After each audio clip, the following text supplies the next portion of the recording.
all things work together for good to them that love God, to them who are the called according to his purpose. Romans chapter 8, verse 28. Father, your purpose for me is like buried treasure. Each step in life I take uncovers more of the mysterious and exciting blessings you have set out for me. Father, when I'm weak, your power leads the way. When I cannot speak, you teach me what to say. Oh, sweet assurance, what comfort every day. For you are my rock and my fortress. Therefore, for your name's sake, lead me and guide me.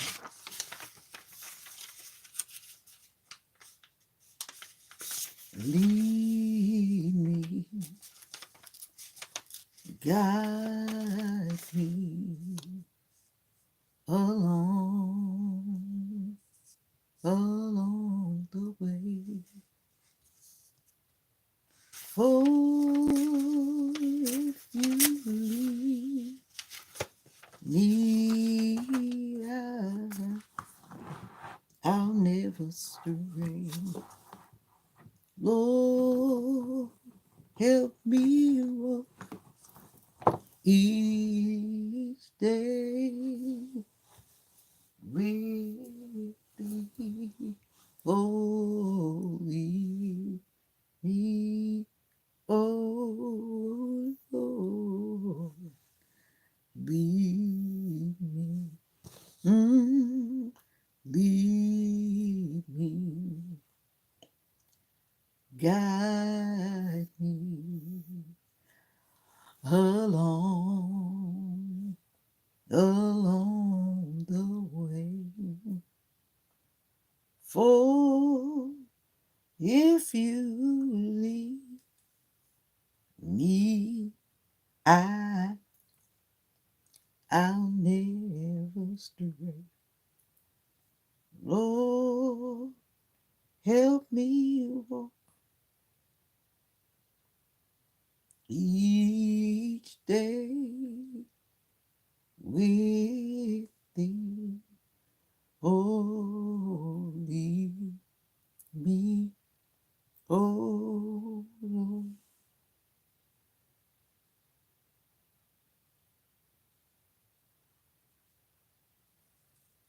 Lead me, mm, lead me, guide me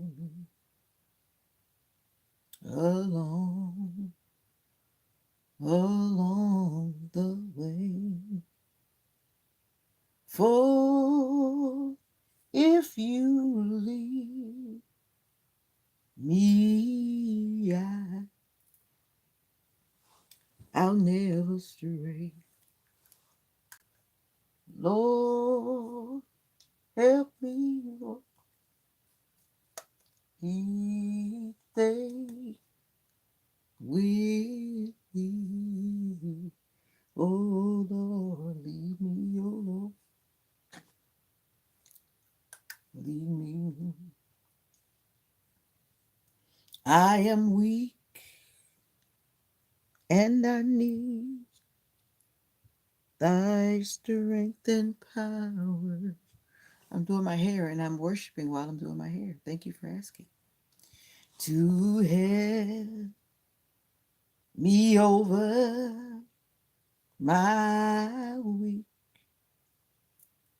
weakest time. Guide me through, hey, the darkness I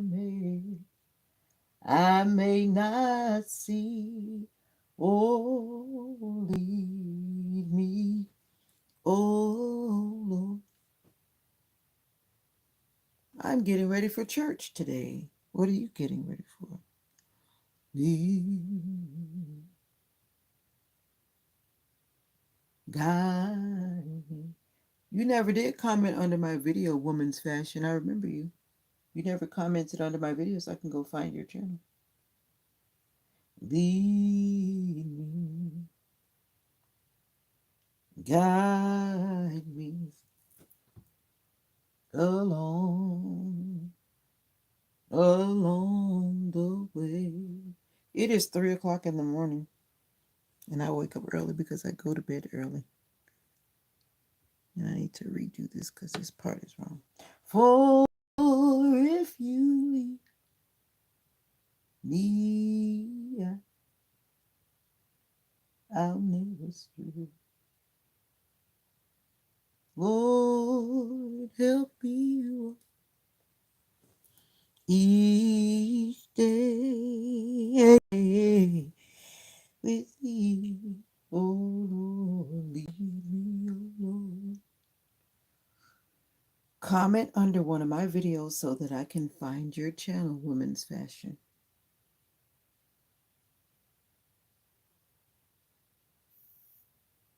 Or put your link to your website under my video.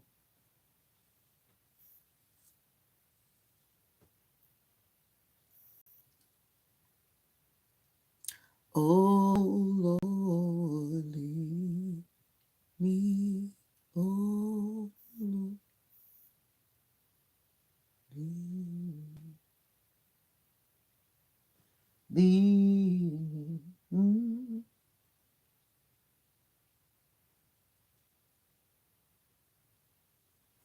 Guide me. What's up, Only Clinton?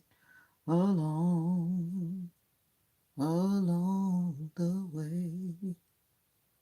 For if you leave me, I'll never stray. Lord, help me each day with thee. Oh Lord, lead me. Oh Lord. Mm-hmm.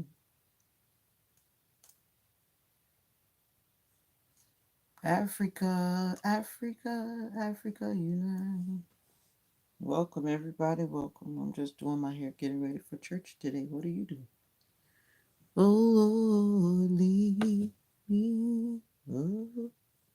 And I'm farsighted and nearsighted, so it's actually hard to see my hair. Yeah. Oh, well.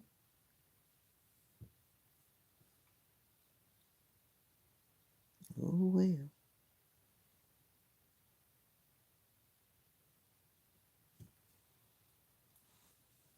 Good morning, Woman Fashion.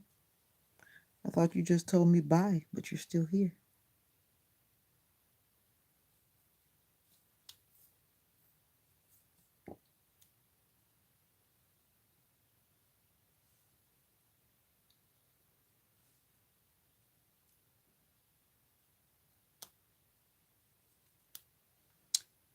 Oh, Lord, lead me. Oh, Lord, lead me.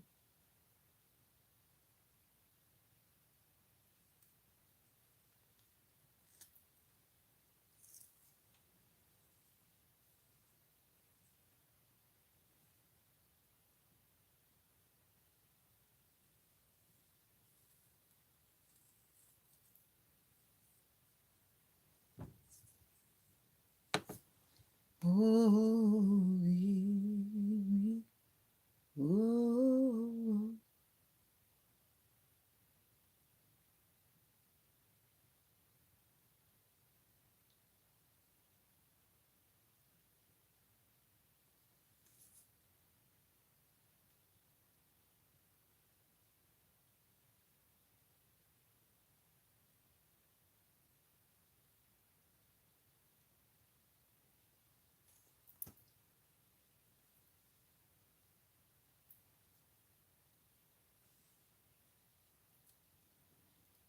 mm.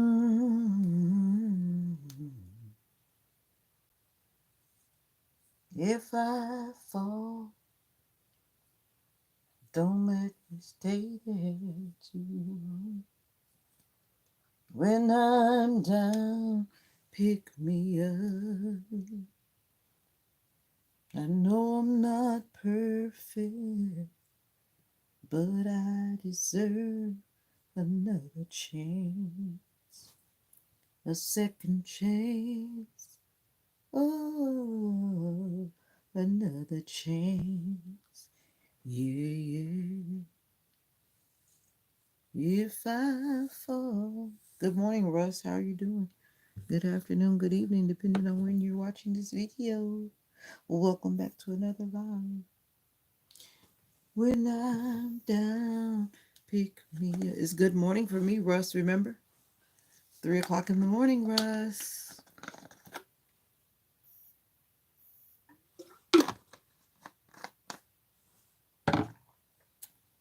I know I'm not perfect, but I deserve another chance, a second chance. Oh, another chance. Yeah, yeah. Can you help? It's getting late. You mean getting early? I woke up already. So now it's time to get ready. If I fall, don't let me stay there too long.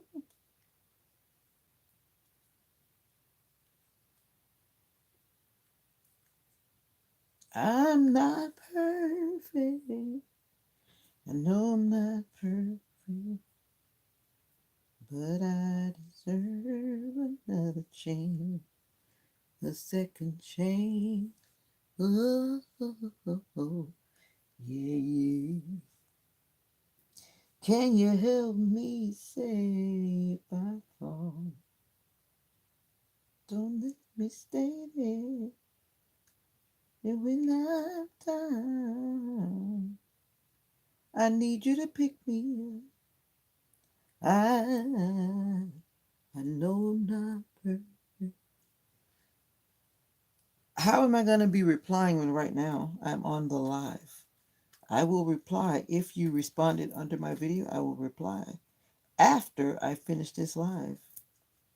Thank you very much, Women's Fashion. If you go and comment under my video, I will go there after my live, not now. I didn't say I was going now, did I? No.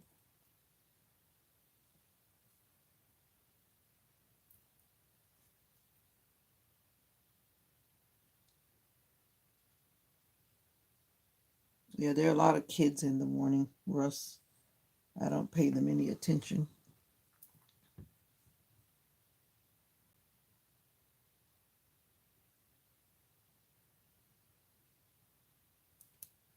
I know I'm not. I know I'm not perfect, but I deserve another chance, a second chance. Oh, oh, oh, oh, another chance. Yeah, yeah.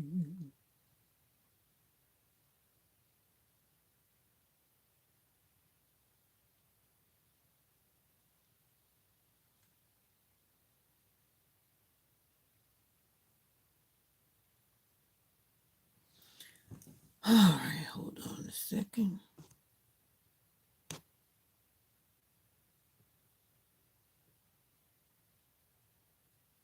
All right. How are you doing today, Russ? Russ. It sounds like it's raining outside.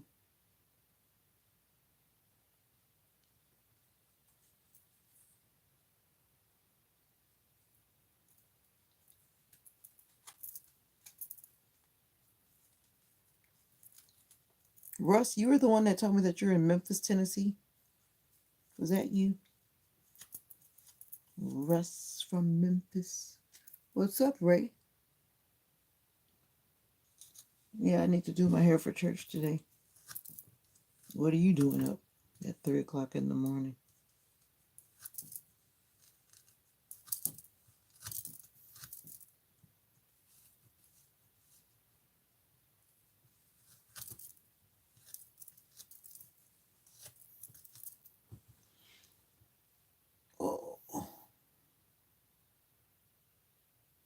I'm in my bed. You're bored at work. You work third shift, I guess.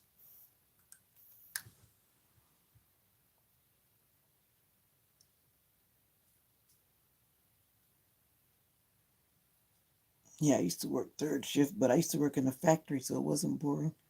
There was always something to do. Your hands had to keep moving in the factory back in the day.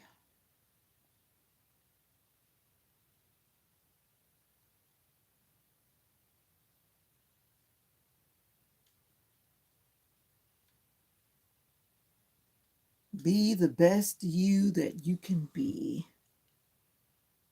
Be the best you that you can be.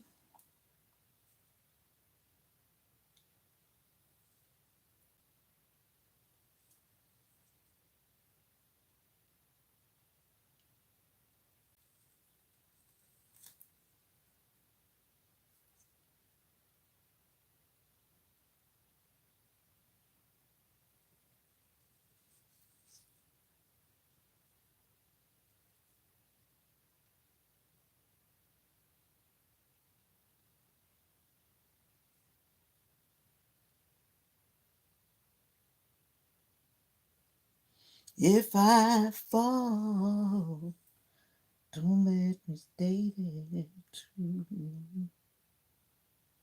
When I'm down, I need you to pick me up. I know I'm not perfect, but I deserve another chance, a second chance. Oh, oh, oh, another chance. Yeah, yeah.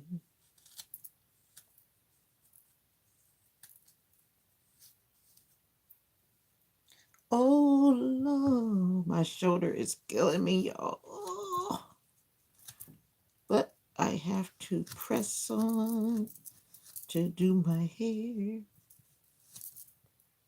I need a new shoulder. They don't do shoulder replacements, do they? They do hip replacements. Why they stop? Why they don't do shoulder replacements? I think I need a new shoulder. I need a new shoulder. Thank you for coming in and liking. Those who liked, I appreciate it. I appreciate it. I appreciate it. When I'm down, I need you to pick me up. I know I'm not perfect, but I deserve another chance.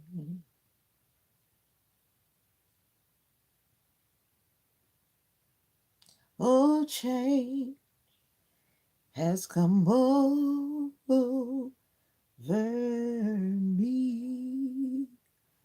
Lord, you change my life complete. Change, and now I sit at his feet to do what must be done. I'll work and work. All right. Until my Savior comes. A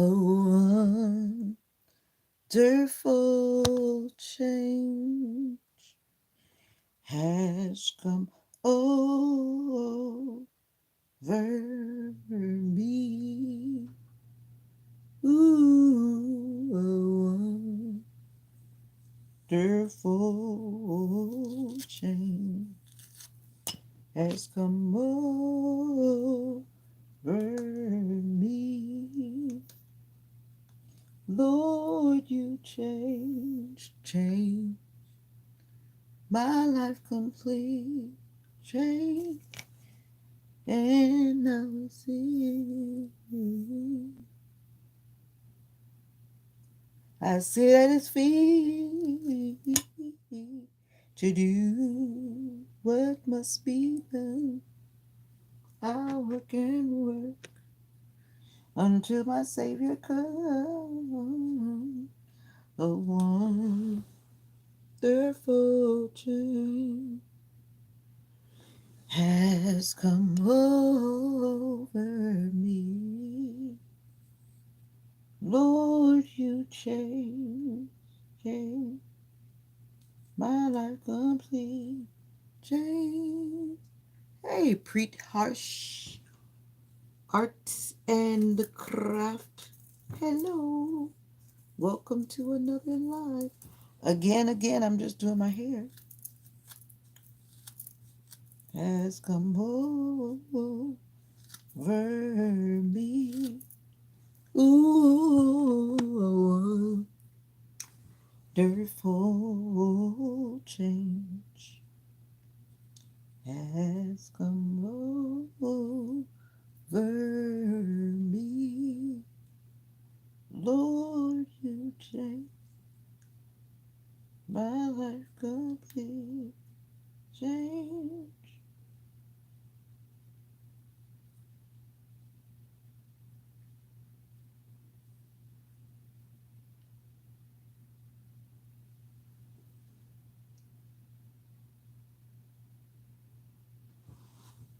Oh, I need to invite Julie.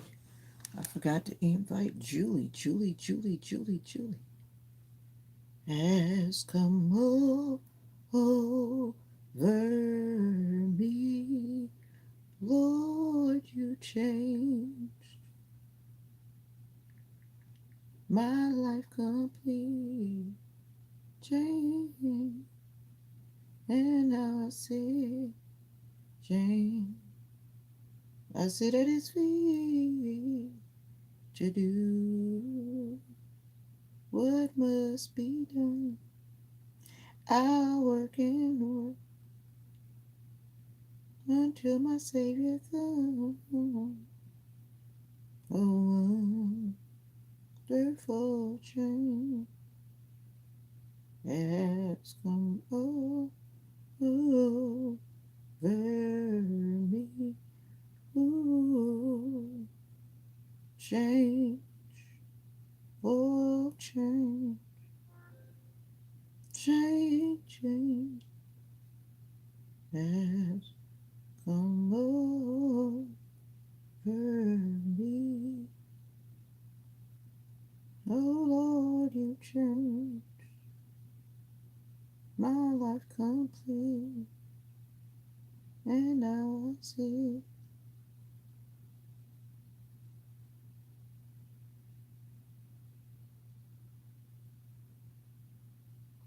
I just wake up in the morning, I am thankful for another day. Thankful for another day.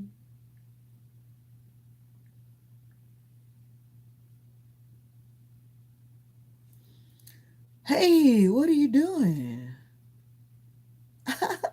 You can't sleep while I'm singing. Are you still awake? Did you even go to bed last night? Did you even go to bed last night?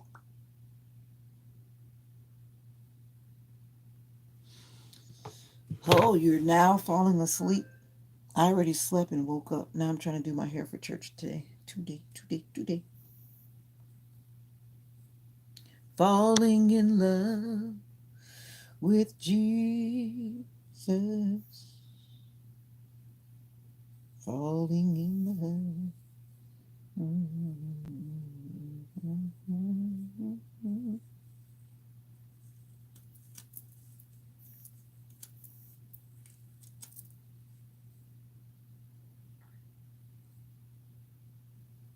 Falling in. I was sleeping. I woke up to go to the bathroom. You went to go to bed.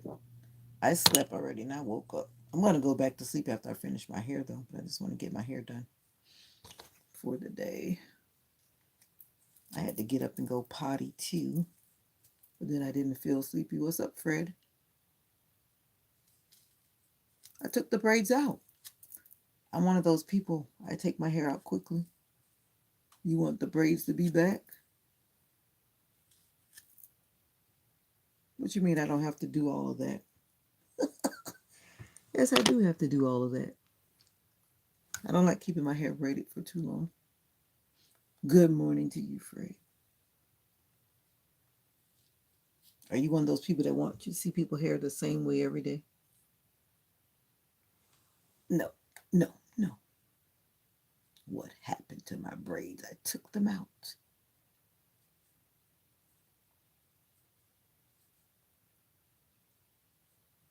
It's not that cold tonight. I can feel that it's warmer tonight. It's not freezing. It's not freezing, y'all. It's cold, but it's not that cold.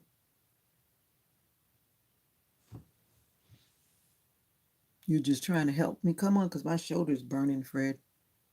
Oh, you hit 55 subscribers. Good for you. Good for you. You keep posting, girl. Keep telling you, just keep posting. They'll go up. People like watching people. That's what they like to do. People like watching people. 12 degrees. I don't know what the temperature is here. I haven't even checked, but I know the thing is supposed to be in the 40s, I think. I think.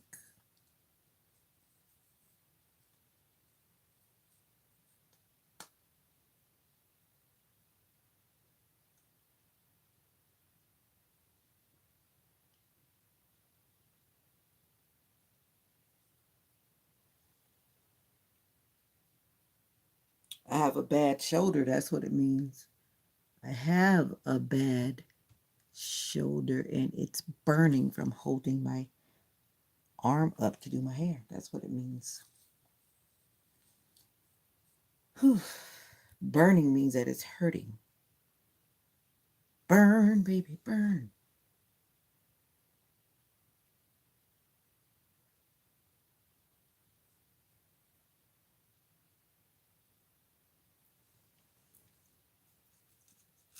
That's why I'm moving all around. Go to bed, Destiny.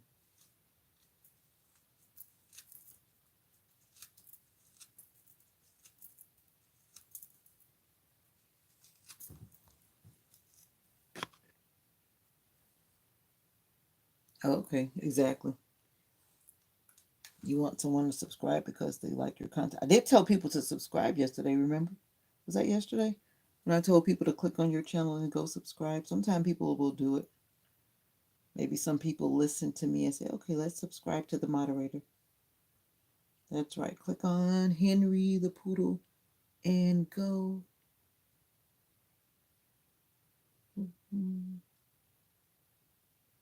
I do sleep on the other side, but the thing is, whenever I'm holding my hand up to do my hair, my shoulder hurts because I'm actually supposed to have shoulder surgery, but I keep putting it off.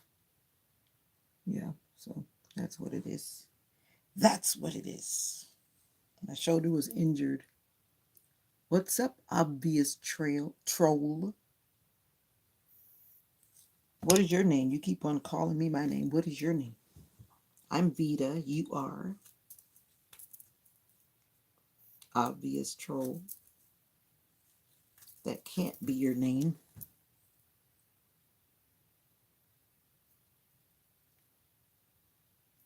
I'll go to bed in a few minutes. I fell asleep last night. I was falling asleep on the live. Then I was like, I need to go to bed. Like I said, you should have left the braids up. You have. Yeah, but I don't like keeping the braids in. I just said that, Fred. I don't like keeping the braids in all that long. I can't really sleep when my big dog is pushing to the. Oh, your big dog is in your bed? I had to stop letting my dog be in my bed because she used to try to be controlling. And so I had to put her back in her own place. I used to keep her in my bed when she was a baby. I had to stop that because she was trying to be the boss of my bed. So I was like, no. You're right. If your hair is braided, it's a lot easier. You're right, Fred. But I just can't keep those braids in forever. You can't sleep without him. Oh. Oh.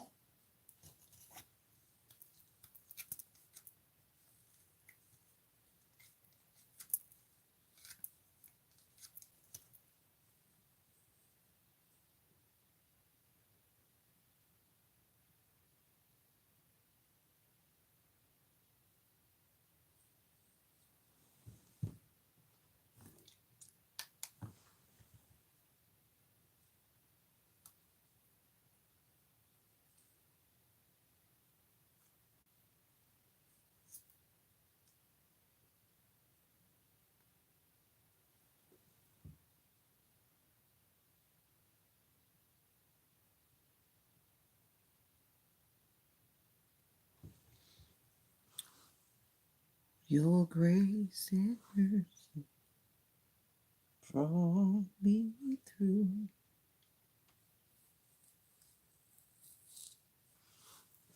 He's gonna get out of the house if my brother opens the door. I was terrified when he got out the second day we got him. Oh, you don't have a gate? I guess you don't have a gate.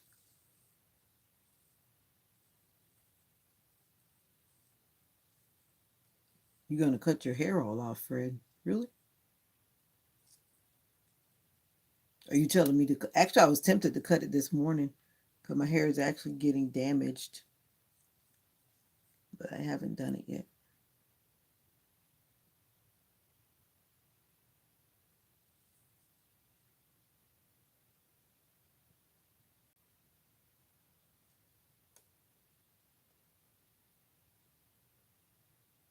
He knows how to jump over it or break it. That must be a very big dog.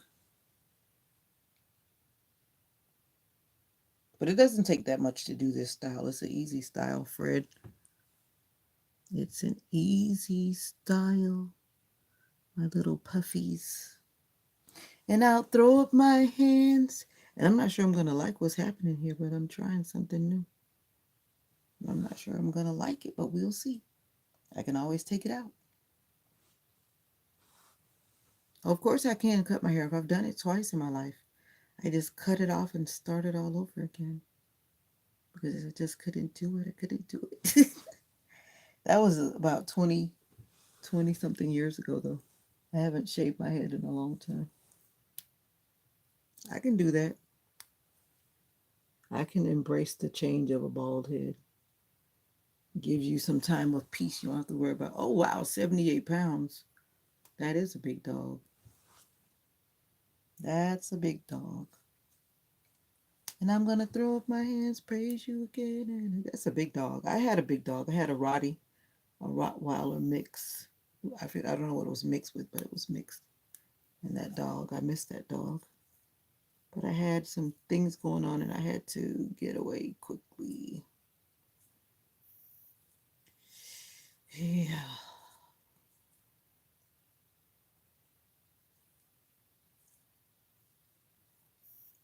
Fred is at work. Go to bed, Destiny.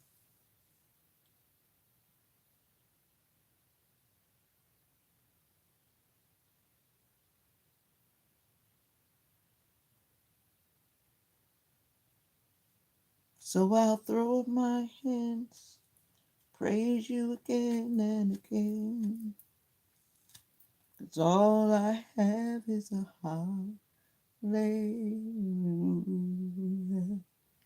Hallelujah. You're not sleeping. How can you be typing and sleeping? You're doing like I was doing, falling asleep and typing. I was falling asleep and talking on my live last night. I was like, let me get off here. Let me get off here and go to bed. But I was tired though. Yesterday, I went to bed really early.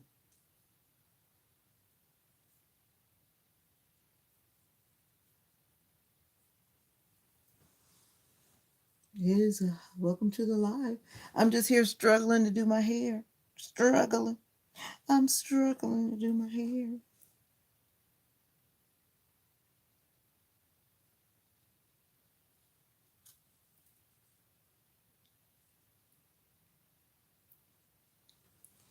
Ooh, if you have a bad shoulder, you know exactly what's up. I have a bad shoulder. My shoulder is supposed to, they say they wanted to do an operation on it, but I'm like, no. Because when you do operations, they're taking a chance and they're just practicing. What if they go in my shoulder and they make it worse? That's my fear. So I'm like, no, I can't let my shoulder get worse. It's bad now. So just imagine if you have a surgery and it doesn't go well. Then, yeah. And I didn't comb my hair out. And it's kinky.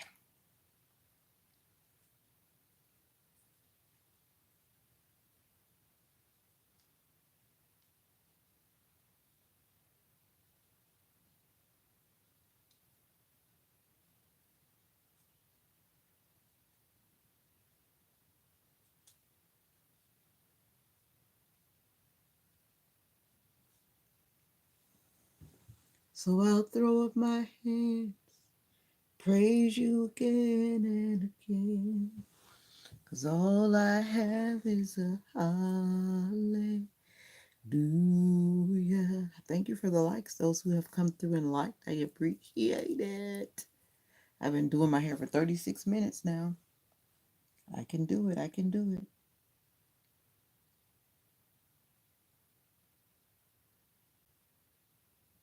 Bumped into something like what? What are you talking about, Fred? Bumped into something like what? No, no, no. I fell. I had some injuries. If you've been on my Breaking and Healing channel, have you been subscribed to my Breaking and Healing channel? Then you'd know some of my story that I don't talk about here. But then I fell. I was injured and then I fell. And I didn't know that I was having issues with my heart at that time, but I fainted and I fell. And when I fell, I hurt my shoulder. But my shoulder has been through some things. Yeah, so that's why. Oh, trust me, I knew what happened.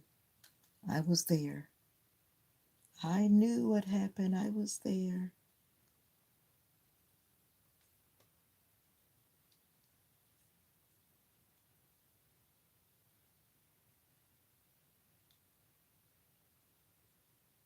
I fell in the house. I was in the shower, and then I started to feel like I was about to pass out in the shower. And at that time, my mom was outside, and I just really felt so bad. I got in the shower and it just started to feel so bad. And then I could feel my legs were getting like super weak, like spaghetti legs. And I was like, what is happening? What is happening? So I tried to get out of the shower. I did get out of the shower, and I was like holding onto the wall. And the next thing I know, my mom was waking me up and I was naked on the floor. True story. Yeah. And then when I fell, I had like scraped my elbow because I really like, when you faint, you just dead weight fall. Yeah. So I had like a sore here. And I didn't go to the hospital. I should have gone at that time, but I didn't. I just kind of recuperated and just laid down until I just felt better, which took a few days. And it happened to be right on New Year's Eve that year. That's what happened.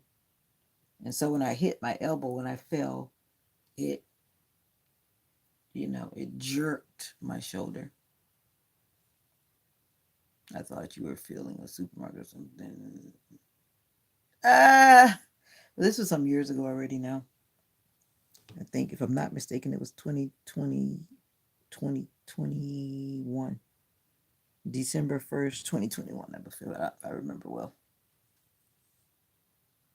I'm not trying to go to court. I've done that when I had to go to court, civil court, and what do you call it, criminal court. I don't want to deal with the court system. It's a bunch of baloney. And I need to make that video about the court system and my case.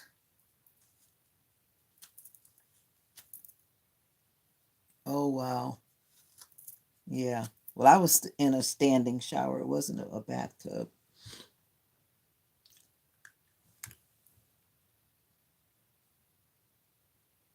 Yep, I got out of the shower. Hey, Nika. No, that's when I was having a heart problem, but I just didn't know at that time. That's why.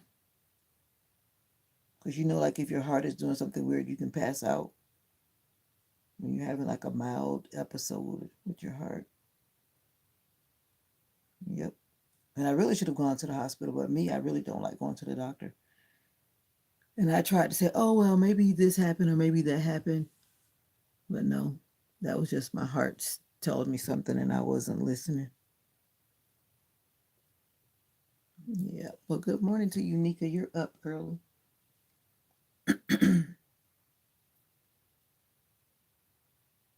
The bus driver closed you up in the door. What the? What the?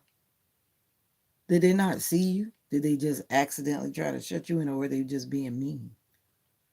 I really need to get back to bed. I told you to go to bed and continue my dream. Continue your dream. All right, Destiny, go to bed because I slept already. I went to bed super early.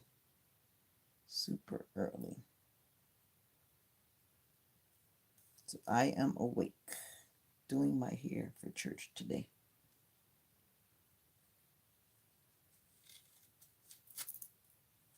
So I throw up my hands, praise you again and again. 'Cause all I have is a hallelujah. I don't know if you heard the beginning of the story, Nika. I don't know at what point you came in. Yeah, I tried to stay calm. Yep, I have dealt with anxiety, still deal with anxiety, especially after post trauma. Did you subscribe to my Breaking and Healing channel, Nika? What's up, Joshua? Good morning. Did you subscribe to my Breaking and Healing channel, Miss Nika, Sister Nika? Yeah, I tell other stories over there that are not over here because that's the space for that. But yeah. All I had, Purple Heart for domestic violence, yay. Purple Heart for domestic violence, yay.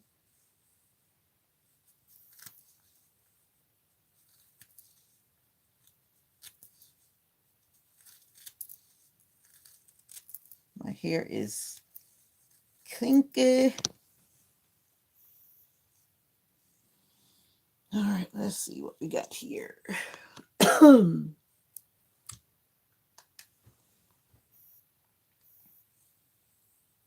The bus driver says he doesn't remember it happening, and that's what my lawyer. Oh, that's when your lawyer took over. Okay. How's he going to forget that it happened? That he shut a person up in the door? That's right. All I have is a hallelujah. God has brought me from a mighty long way.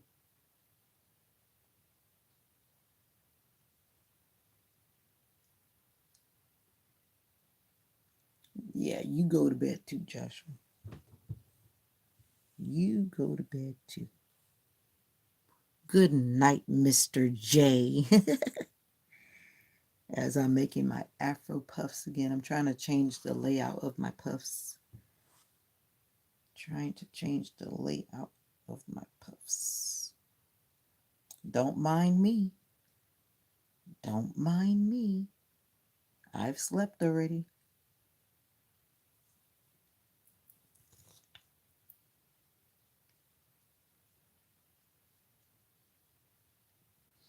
Yep, anxiety can be very paralyzing. I'm proud of myself. I actually went and ordered some food yesterday, and that's a big thing for me.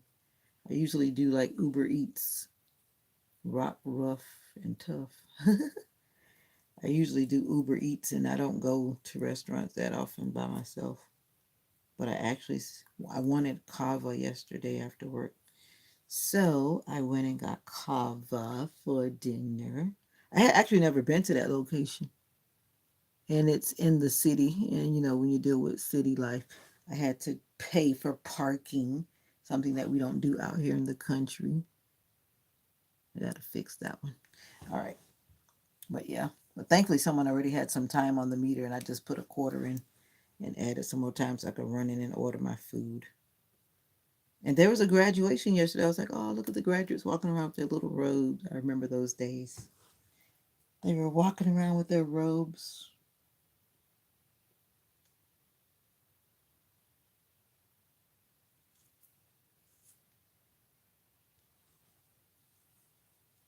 Yeah. I'm trying to make it smaller. The last time they were too big. Because I have a banquet to go to. I think everyone has heard me who's been following me this week and last week. Um, the introvert is going out tonight. The introvert is going out tomorrow. Oh. Yep. I have a banquet tonight. In a way, I'm thinking I might not go, but I'm going. Because I've invited people, so if they show up, then I gotta be there. I can't just invite people and don't show up. That wouldn't be nice.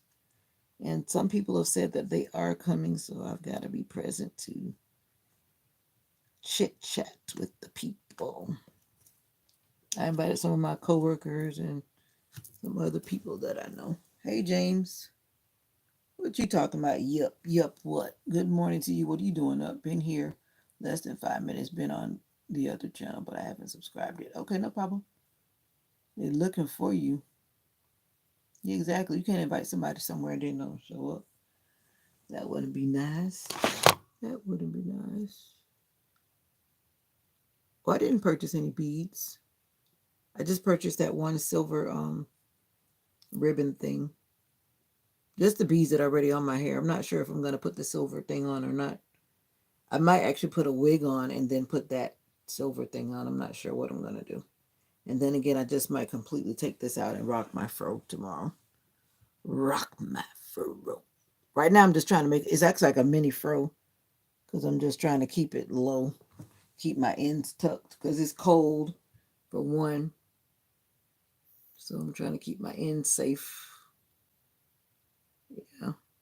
Now, if I had some silver beads, maybe that's what I should have gotten some like silver, some of those silver jewelry things, and then attached them to my hair and take the brown beads out.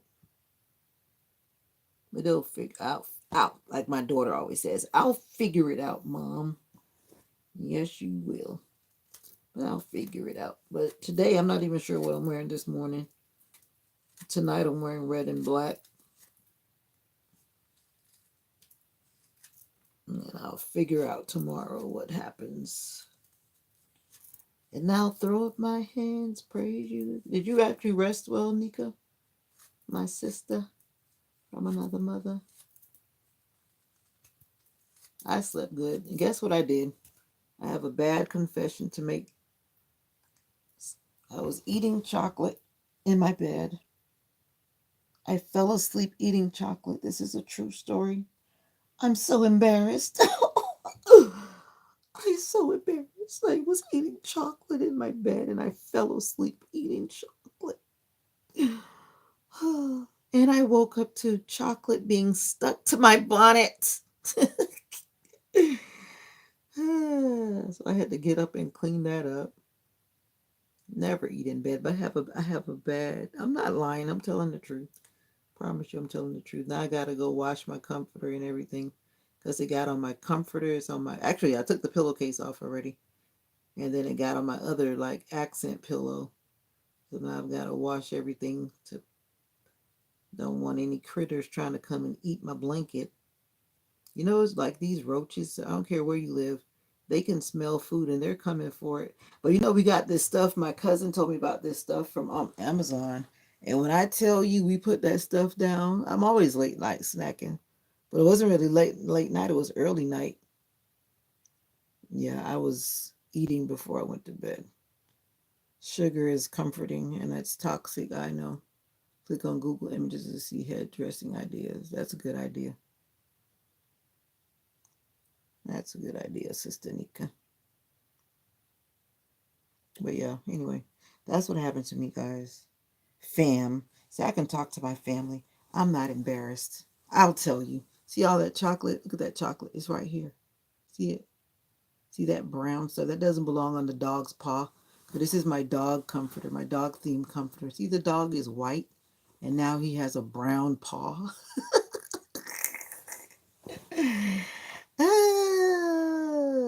You were jumping in your sleep. Been there, done that. It'll get better. You gotta get better. Things will get better. I know it'll get better. Yeah, many days of jumping in my sleep, many nightmares. Yeah, but it'll get better. Who was tired? Yeah, I was tired, but I was comforting myself. Sugar comforts the romantic void. Yeah, yeah, yeah, yeah. But I gotta stop using sugar as a comforter. Yeah, 'cause you get a high from sugar, and then you crash from that sugar too. It's just like a drug. Yeah, sugar. Sugar is a coping mechanism to a lot of things in people's lives. In my case, it's a pacifier for romantic absence. A new drug on the market. No, it's been on the market. Sugar is toxic. I know it. And I feel it in my joints whenever I wake up after I eat. a lot of sugar before bed, I feel a lot of pain in my joints because of sugar. Like when I had got off sugar when I was doing that Optavia lifestyle change, I felt so much better watching what I eat and not eating all that junky stuff, not eating a lot of salt, not eating a lot of anything. And I felt so much better.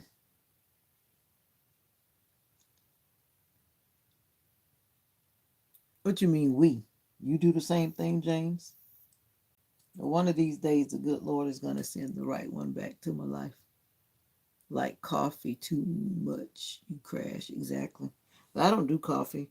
But chocolate is, might as well drink coffee because that's black, not black chocolate, but dark chocolate. And dark chocolate has a lot of caffeine. All chocolate has a lot of caffeine. So I might not drink coffee, but I have another evil vice in chocolate. But people need to stop buying me chocolate. Tell them don't buy it for me. And I got to tell them no. No, thank you. But I was trying to be somewhat polite, and then now I'm setting up myself for toxicity. We got to find something else. So, what are you eating before you go to bed, Mr. James? Hmm. And my hip is hurting. Lord. Ugh. Y'all got to live a little longer till you get old like me. When you said 48 to 50, drop the number down some. That's just my personal. Oh, you like ice cream? If I eat ice cream, I gain weight like so fast. When I say so fast, I mean so fast. I don't even mess with ice cream. Chocolate ice cream. I don't know. I'm just me. Because I'm in my 50s. I don't want to date nobody that's in their 30s and 20s. It just seems wrong to me. Maybe it's just me, but it's just me. What I look like being an old lady walking with a guy that's 30, looking like his grandma. I see people showing. I saw somebody posting something like that on Facebook. Like the lady was 62 and the guy was 32, and they're walking. I guess they were in their wedding picture or whatever, but it just looks wrong. It's like grandma walking her grandson. Early 40s, it is not bad.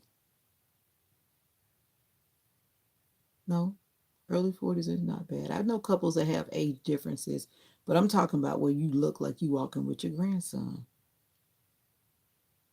Destiny, you're supposed to be sleeping. Early 40s is not bad. I'm in my early 50s. Early 40s is not that bad, but I just can't deal with people who are just not mature.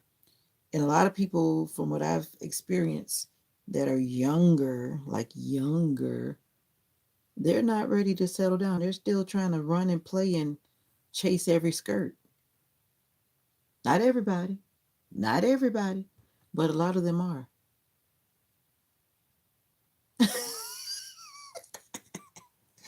Fred, you're bad.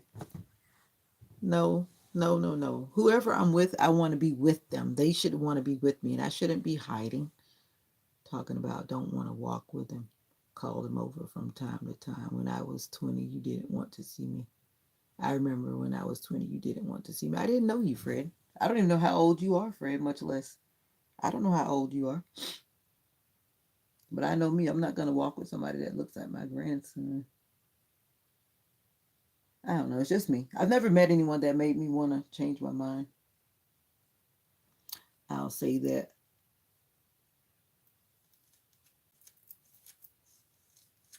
Oh, okay. Cool, Nika. Your coffee is toxic. It is. Even decaf. Like I was telling somebody, because like the test I have to do on December 24th for my cardiology stuff, it tells you flat out no caffeinated or decaffeinated beverages because that decaffeinated promotion is just like a lie. Yeah, but anyway, that's a whole nother story. Okay, James, I hear you, James. We out here, good men of honor, men of God. That's what I want, a man of God and a man of honor. A man who keeps his word and doesn't lie to me and is transparent, loving, kind, compassionate, a people person, a servant of God, an animal lover, Yeah.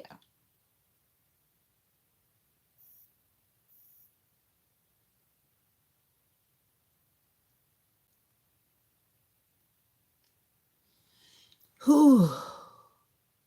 Why the heck am I excited? Because you got more subscribers. Remember when I was 20, you know that Lionel Richie song? Fred, you're funny. No, what Lionel Richie song are you talking about? You're an animal lover, so am I. But I'm talking about in the fact of dating, dating to be married, dating with a purpose.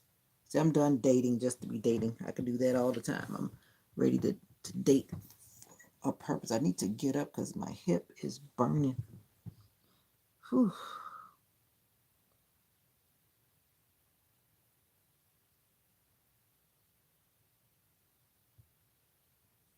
My hip is burning. So I have to have somebody that's old enough to understand what it's like to have all this pain in the body. Most young people don't know, so you got to be with somebody that can relate to your body changes. Yeah, I'm not a spring chicken like I used to be. I've had a lot of traumatic injuries, yeah, that I will live with for the rest of my days. Yep. Hmm. But God is able. God is able. God is able, and He won't fail. Yeah. Who can? Da, da, da, da, da, da, da, da.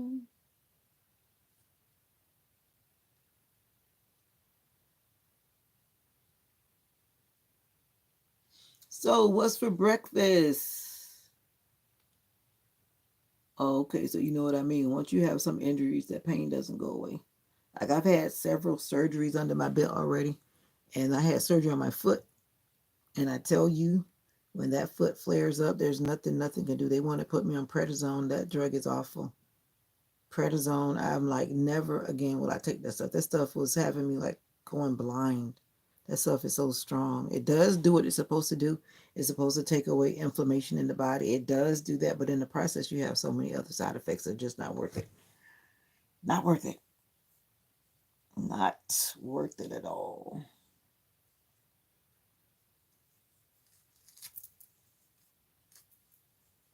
But yeah,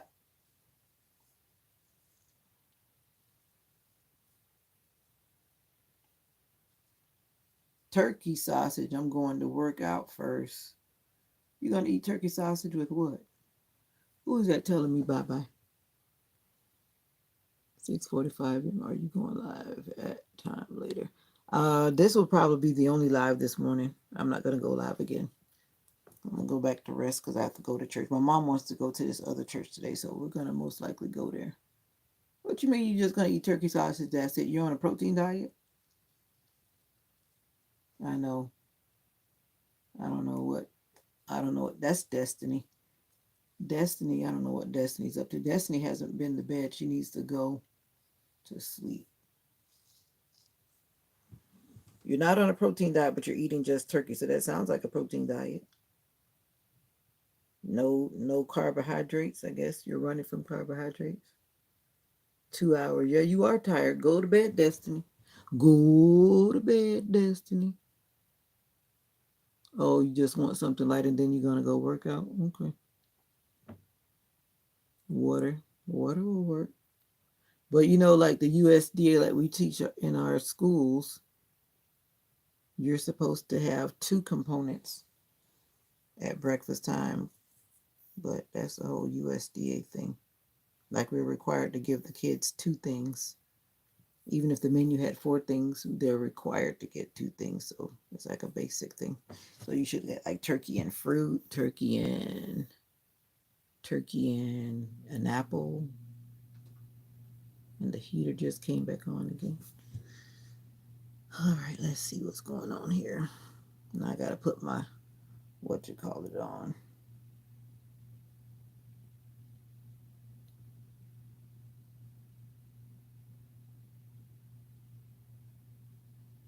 No. How you gonna be? You mean you're gonna sleep and wake up into the new year? It's not gonna be for 1 year. Come on, Destiny. That's not how that works. If you go to sleep before New Year's come and then you wake up, it's just gonna be a new year, not a whole year.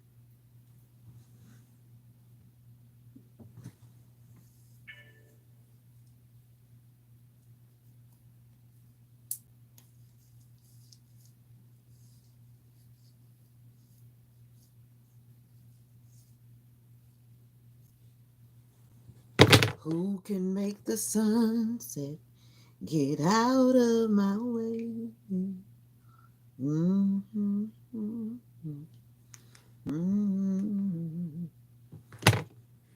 God is able. You can't stop laughing. What you laughing at? What are you laughing at? All right, I gotta try to redo this little baby in the front.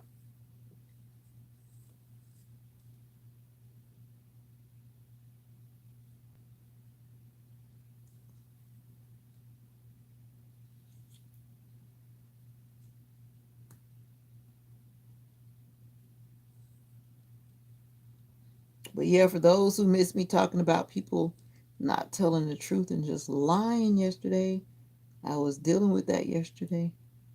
That's the worst thing. I hate when you're dating somebody and then they want to lie. I should have left well enough alone. Now it wants to turn around. If a person starts lying to you initially in a relationship, run! Don't even hang around because they're not going to stop. Why can't people just be honest and transparent? A person is going to love you and accept you for where you are if they choose to do that. But when you come in lying and pretending and saying stuff that's not true, eventually those lies are going to catch up with you. You can't keep lying. You can't keep lying. And that is so awful. I hate that. But some people are going to be what they're going to be. But if a person is lying to you, whether male, female, or whatever your gender preference or whatever, don't hang around. You're only going to have heartache. And if a person is mistreating you from the beginning, the first encounter, they talking down to you and not talking to you respectful in a loving kind of way, run. If a person is not willing to even hear you out while you're talking, that's another thing that's a no-no. I've had to work onto some things myself through the years. But when a person is really not listening to you and you know they're not listening to you and they just seem distracted and not even paying attention to you, those things that we just don't accept those things. I'm just talking because I know what I know. You're running. I will running. You're just talking. You're typing all kind of stuff, Destiny. Go to bed, young lady. Because it's 4 o'clock in the morning. If you have not slept yet, it's called sleep deprivation and it's bad for your brain. It's bad for your body. Go to bed. I said run. Oh, yeah. Yeah. Definitely. Don't get into relationships that are only going to bring you heartache and sadness. Don't do it to yourself. Been there, done that. I've done it. That's why I talk about it. I'm not talking about anything that I've never done. I don't deal with low vibration people. Those people are mostly liars. Exactly. You know, I'm tell you what somebody did to me in the past. Everybody's got their own little game, but I'm gonna say it was my ex-husband. All these people he would engage with, he would save these people in his phone with men names. So it just so happened one day I was sitting beside him, and then he was like, "Oh, that's John from work calling." Now, mind you, I didn't ask, and that's another thing when people start throwing out information when you didn't ask. But then I'm like, in my mind, why does John sound like a lady? I didn't say anything. Didn't say a word. All right, They say people can do what they do for only but so long, and then it's gonna, like they say, hit the fan.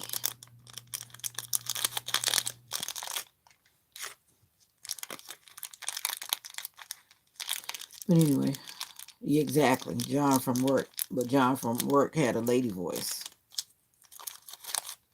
but it's okay. And then also in a relationship, when the person keeps on accusing you of something, they're usually one that's guilty, and that's what I went through. And then another funny thing was, like when you go through the tolls, and the tolls take a picture of your vehicle. Exactly.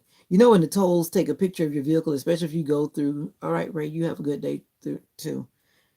Anyway, when you go through the tolls and you don't pay the toll, like in Florida, I don't know what happens in y'all states, but I think most states do that. They're going to take a picture of the rear of your car because they're going to get your license plate and they're going to send you that bill in the mail, right? That's what happens in Florida. And I'm assuming that happens where you live. I don't know. But that's what happens here. So lo and behold, the bill comes to the house, taking a picture of your car in a city that you're not supposed to be in, but you're in, and you told me that you're going to be somewhere else. And then guess what? That's not my car. That's not my car. How many tags are produced double? How many license plates are produced double? And you're looking at the tag. I'm like, come on, dude, quit lying. That's what I'm talking about. People that just keep on lying when they're already busted, but they keep on lying. Why? This is where you just apologize or you try to move forward, but no, you keep lying. Like Sister Nika said, ain't nobody got time for that. Now this is the type of stuff when I talk about narcissistic people that I cannot do that ever again. Anytime I'm talking to somebody and they start seeming any kind of way narcissistic, this girl is running fast. I'm running for my life. Ain't nobody got time for that. How are you going to blatantly try to say that that's not your vehicle? And those pictures are so clear. If you've ever gotten one in the mail, okay, keep your eyes on me. Got my eyes on me. But that was the worst one. I got so many stories to tell, but y'all got to go to my Breaking and Healing channel. That kind of stuff is what I talk about over there, all that shenanigans. But anyway, I don't even know why I went there, but I went there. I don't always talk about that stuff over here, but it's crazy. Oh yeah, because I was talking about people lying and not telling the truth, and it's just crazy. Be honest. Somebody's gonna love everybody. There's somebody for everybody. I believe that. Somebody's gonna love you with all your flaws, love you with all your mess. One thing I can't stand is when a person comes to my world. As soon as they meet me, they try to make me somebody other than who I am. I can only be me, and I need to get up and get off my hip. My hip is burning like heck. Sitting in the bed is not a good choice right now. This weather is like flared up my hip. And guess why my hip is? Oops. Oops. Do you believe you find one true love in life? Don't run now. Go right now. Don't run now. Do you believe you? Do you believe? I guess you're saying you will find true love. Yeah, I do. It seems like you miss your ex so much. Do you think it's affecting your relationship? I was getting out of bed and my tripod pushed the power button. Sorry about that. Because it slid and then the power button just got pushed. And why is Sam coming in? I was sharing information about a particular situation about my experiences with liars. I don't know. I don't miss my ex, not in that regard. So you can take that away, Sam. Affecting your relationship with other people. No, it's not affecting my relationship with other people. I'm just sharing information. It's like a testimony. Why worry about your past relationship? Open up for a better man. I hear you, Sam. But people need to understand where you're from as well. If a person has no idea what you've been through or what you experienced, they won't relate to who you are today. And I don't know where Sam went, but Sam always comes in. You know, Nika, sister Nika. Sam always comes in with his stuff. But I hear what he's saying, but I know I'm just sharing it because of the fact that I was talking about trust and people lying. And so I'm just sharing what I've been through. And one thing I believe, if you truly love somebody, you will always love them. But my thing is, I always say, but I will love them differently. You won't love them the same. And I went into my other room, the other room in the house. Now the lighting is different because the light is like right here. But anyway, I had to get on my exercise ball because that's why I had to get up because my hip is like hurting so bad. But anyway, as I was saying, as I don't know why Sam is saying what he's saying, but why would some people go back to people that keep hurting them? You only have like one opportunity to try to kill me, and I'm out of there. So now I have a bad hip. I have a lot of bad things going on with me that will forever be with me because someone tried to hurt me. So yeah, I'm just sharing information because I always say I don't want someone to go through what I've been through. And if I can share enough light and enough wisdom to save a man, woman, boy, or a girl, then that's what I'm doing. That's what I'm doing. No one should be with someone that's lying to them and misleading them and not loving them for who they are. Exactly. Exactly. Or not willing to just let it go and just let it go.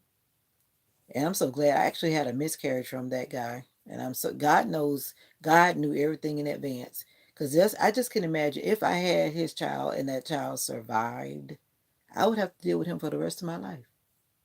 So I believe God allowed that child not to live so that I would not have to deal with that. That's what I really believe. And even though those things were hard, I always just thank God for letting that child just go to rest and not live to be having this complicated situation. Because when I tell you it would be complicated, it would be complicated. Because as we know, parents have rights, right? Yeah. And then you have to be civil and you have to be trying to deal with people that's not acting right. So yeah. That's true. You either grow together or apart. I agree. But my thing is, if you start off the right way and you actually have love, and I mean genuine, real love, unconditional love, and I know where I blundered in the past, and I promise you I won't blunder like that in the future. I promise anybody. I promise myself first, and I promise God. That won't. Oh, is that Jacqueline Card? I think her song says, "That won't be my story no more." Yeah, that won't be my story no more. Mm-mm. And a lot of people say, "Why are you still single?" I am single because I keep running into people that keep on doing the same thing, and I'm not gonna go there. I'm not. Mm-mm.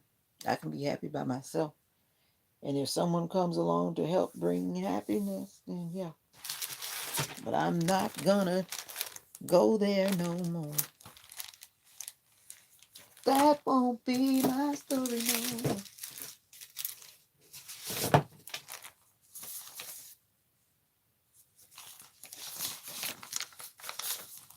Hey, why do I have empty envelopes? I have empty envelopes, and I forgot. I don't even know what this card is. I don't even know why I still have this. I need to throw this away since it has my name on it. I have a bin of Mary Kay and Avon products, and do I try to sell them? No. Anyway, this is the room where my life is still packed up. My bed is in here, and I need to go back through these boxes over there, boxes over there. When I moved here to save myself from myself and to save my own life, my stuff is still packed up at mommy's house. One of these days, I said I was going to work on that during Christmas. I need to put my bed up. I'm going to get rid of my daughter's bed. She says she doesn't want it. She just wants her dresser. And I'm going to stop keeping her stuff because she's grown and she's not coming back. You know how kids always want your mama to hold on to her stuff. She has a lot of sentimental stuff here.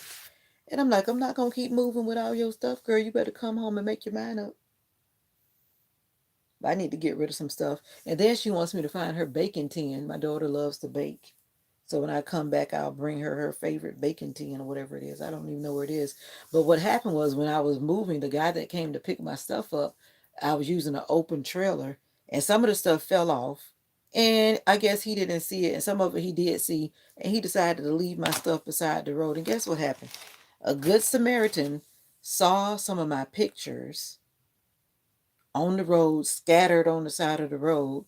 Some people are so loving and so caring. And I still have that lady's number. And I said I was going to check in with her. I need to remember to check in with her. And guess what she did? Because she found enough information, she found my ex husband's name.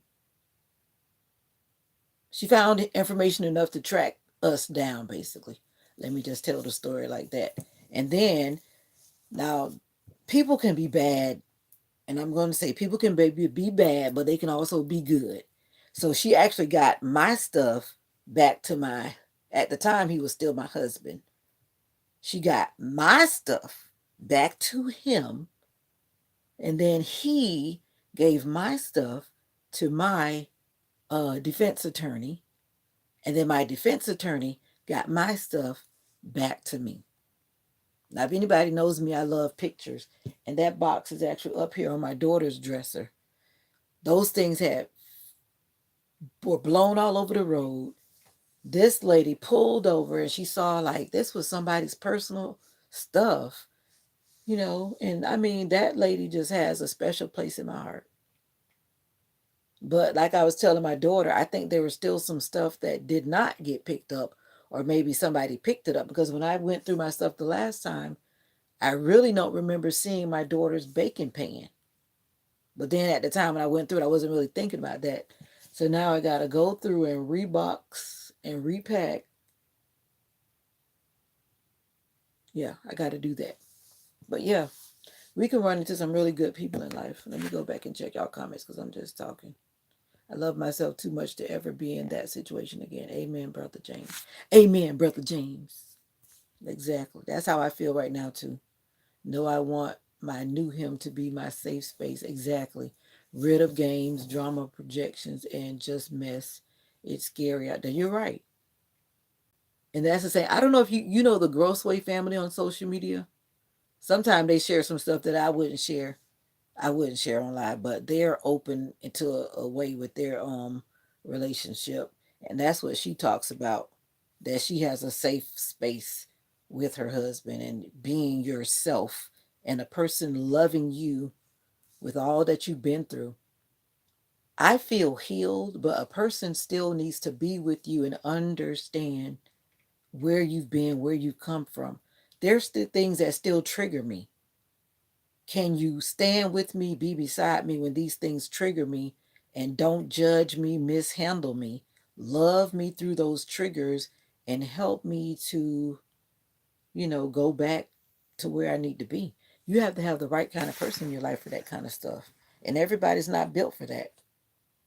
And when you find that person that's going to be with you and handle you with love and grace and care, knowing what you've been through, the trauma, whatever it may be. We've all had different levels of trauma in our life. And everybody's not built for that. And I've been with some people that are quick to say, you're acting like a baby. You're, you're, you're. And then in my mind, I'm like, thank you for letting me know that you're not the one. And I'm not going to allow you to make me feel less than who I am because you are not the one for me. And I hear Mocha. Mocha's trying to come in. Good morning, Mocha. Good morning, Stinky Butt. Thanks for knocking on the door. Good morning, Stinky Butt. Are you ready to go potty? Are you ready to go potty, Stinky Butt? Say good morning. Mocha said this is her room. Mocha sleeps by this window in the daytime on her couch. My daughter's childhood recliner. I think you're ready to go potty. What time is it? It's 4:20. Are you trying to go out early this morning? No, I didn't ask you to lick my face. Thank you for your morning greeting. But anyway, have you thought about selling at a yard sale? Never. Oh, near your house. Actually, me, I've been just giving stuff away. I mean, it's not about making money. I could make a couple of dollars, but I just been trying to bless people. I've given away a lot of stuff. I've really downsized. I have other things that I could give away. I want to give away my daughter's bed because my mom has been working with these families that we've been working with at the church, and people can always use an upgrade. I bought some pretty decent furniture, and so I want to get rid of my daughter's bed. Then, but my bed is actually really big, and my mom's rooms are not that big, so that's why I haven't put it up. Because if I put it up, that means I gotta like clear out the whole room and then revise how I'm storing things. So that bed is gonna like take up the whole room. So I'm kind of torn, and I'm kind of sentimental because I worked hard and paid for that bed. So it's like I don't just want to not have it. So that's where I'm at right now. But I think I just need to clear this room out completely, get rid of these dressers in here, and put my bed up and get rid of all this stuff. But I don't need it. Like I said, I'm working on trying to be a minimalist. That's why I feel too embarrassed to be around new folks with all that I have going on. Aw, aw. You got to find the right one. We're going to find the right one. And I got that patience, Nika. I do. I do. I've been through enough to know that I'm not rushing for nothing. And even in this chat room, and you've seen some of those people coming at me. Some of them have, one person actually went as far to find my personal Facebook page. And then they were just being, I don't know what they were being. And I was like, yesterday, they said something to me, and I responded in a way that let them know that I was definitely not playing this kind of game. And then they said bye. I said bye, because I'm not trying to play no games. I don't know what, I think I'm very clear when I talk on my lives. Don't come to me messaging me acting crazy because I'm just not going there. And I think I represent myself well. Like this one guy, he had like a bottle up to his mouth. I don't drink. I'm not perfect, but I don't drink. And I'm definitely not trying to be with some person that's drinking and smoking. That's just not me. That's not what I want. And so that person got the point because I'm thinking to myself, and I point blank asked, like, why are you messaging me? Because I'm like, your profile picture alone tells me that, and for one, you're very young. And I've clearly said that I'm not trying to do nobody, especially in their 30s. No, no, no, no.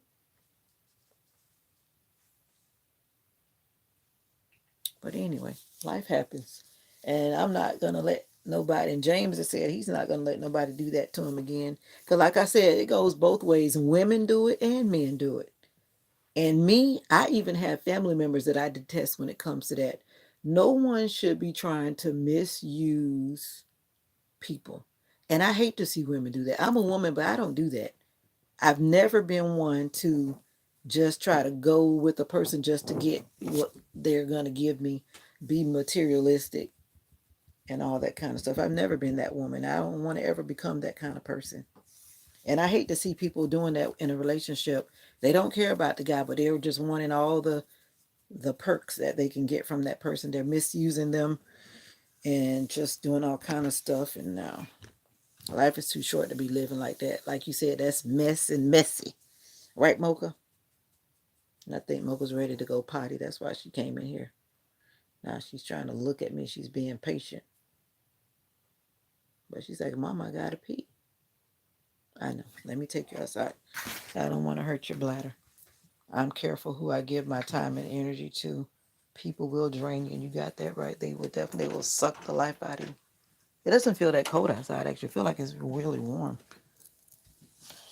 All right, let's get Mocha outside. Mocha thinks she's running out there without her harness, but that's a no. I don't know why she's trying to leave without her harness. We are not running around in the night. If Mocha goes out now and she doesn't have her harness on, she will not come back. She'll be out there just having a ball. I don't even know when I knocked my pillows off the bed. But Mocha will be out there having a ball. What are you laughing at? What are you laughing at, Mr. James? I don't know. Everybody's got a story. And like this one YouTuber said, DoorDash, not DoorDash. She started a movement with a whole lot of people getting on. A lot of people that are older. Because she was like, everybody's got a story to tell, and that's true. And I'm just on here telling my truth. That's all. And it's resonating with some people. It's helping some people. And those who is for it, it's for it. And those who is not for it, it's not for. But I feel like I've helped some people along the way. And if that's the case, then so be it. Come here. Lord help me with this dog this morning. She just wants to get to the door, but I have to actually go to the door with her to get her harness on sometime. Because she just thinks she's gonna play around and she wants to run around. So I gotta get her at the door. But anyway, I gotta declutter my space, and that's another thing. When you carry things personally and emotionally, it's like it shows in your environment. And that's why I had to start sharing my story and unload all of this stuff out of my brain, because my physical environment was representing my all those things that are stored up in my head. Yeah. All of that stuff is psychological. Mocha, let's go, because you're playing. Come on. You don't want to go outside? Bye. I'm gonna go by myself. You ready? Come on. I'm not gonna chase you around. I don't want to go outside. You have to go outside. Are you done playing? It's dark out there. You ready? Because I'm not chasing you around. Let's go. Come on. Come on. Nope, I'm not chasing you. I'm waiting. You must not have to go that bad. But you should. Are you ready? No? I wish I would see a deer. I have not seen a deer like for the longest time, which means that these people have really killed a lot of deer this season, and that makes me sad. Mocha, are you ready? I'm not playing. I am so not playing. Okay, I'm going to take that as a no, and I'm going to close the door and go back in my bed. I'm not going to chase you. She's looking for me to chase her, but I'm not trying to chase her. I'm not chasing her. I don't have the energy to chase her. I need to put my Christmas tree up. Did you put your Christmas tree up? Do you put Christmas trees up? You can't believe that everyone does everything, but I usually put up a baby Christmas tree. I don't go overboard. Just a simple little tree. Yeah. Come on, Mocha. Mocha. All right. See, the thing is, she wants to play, but then when I get in my bed, then she's going to suddenly act so frantic. And that's the part that I don't have time for. I don't want to get in the bed. And then she comes and then she wants to act like, why aren't you taking me outside? The Chihuahua mix is a nightmare. And I'm not going to chase her around the house because I don't have the energy. Come on, little lady. Hello?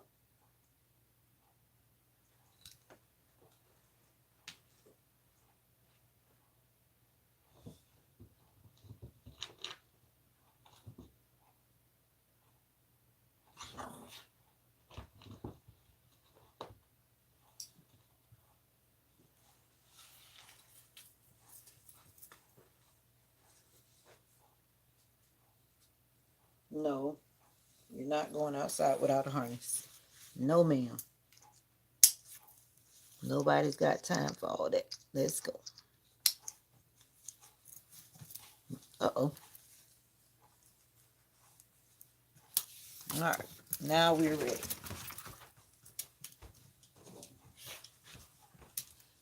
Oh, canine mom life. I wish she was obedient and I could just let her go out and I wouldn't have to go out here. But no, she's not. She'll go out here and she will not want to come back in. And then something grabs her out there and tries to eat her. But we do have some animals that prey out here. And there are dogs that run loose in the night. Some of our new neighbors are letting their dogs run in the night, which is not cool. That's why I always go out with a stick in my hand because they're going to get whacked. It looks like it's about to rain. It feels like it's about to rain. I didn't even check the forecast for today. Whew. The other day when it started to rain, that my tent got, oh, I thought it was destroyed, but when I put it back up, it was still good. Two white ones and a green tree. Oh, you have three trees. Oh wow. I know some people that put up one in every room, but I don't have it like that. And neither am I trying to run up the bills, the electric bills. Wait, let me get my gun. I don't need no gun. All I need is a stick and Jesus. I stay within the light of the yard. We have a light in our yard. That light that's back there. See that light? We have to pay for that street light. I hear the animals. I feel sick on the stomach because I ate all that candy going to bed. Now I feel sick on the stomach. It's windy. Almost sounds like when a storm is coming. That wind.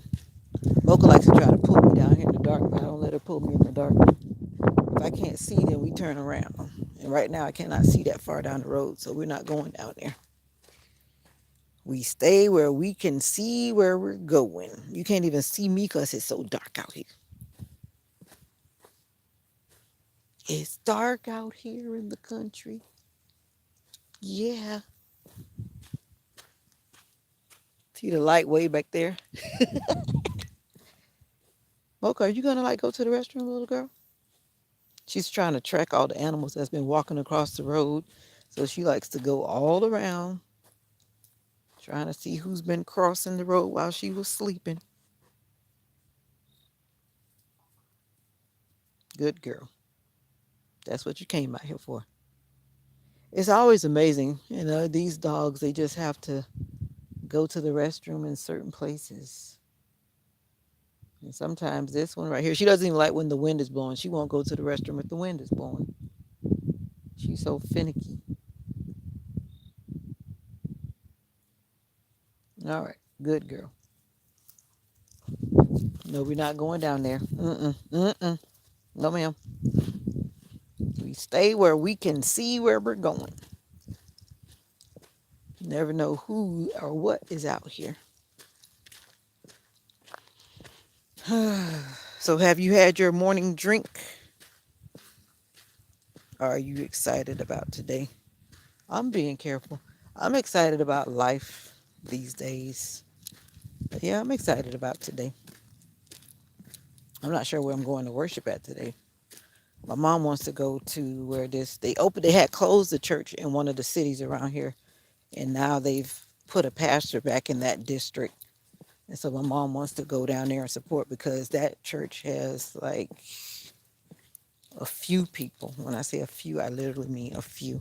So she says she wants to go down there and see what's up and how we can pitch in to help get things back on track. So that's probably where we're going to end up going this morning. That pastor came from California, if I'm not mistaken,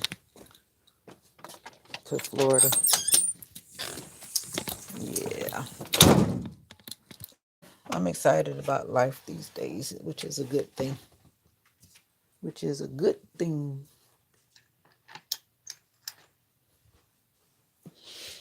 So I'll throw up my hands, praise you again and again. Cause all I have is a hallelujah. Yeah, I'm curious about how the banquet is going to turn out too. And I've invited several people. I'm going to see who's going to show up. There's one lady that was one of my parents from last year. She's saying she's coming because her niece is like my favorite kid. Teachers always have a favorite kid. They may not say it, but her niece was like my favorite kid last year. So I try to stay in touch with them because she has a traumatic story as well. So I just try to support where I can. Doing my push-ups. How you gonna be doing push-ups and typing? Yeah, right. So I'll throw up my hands, praise you again and again.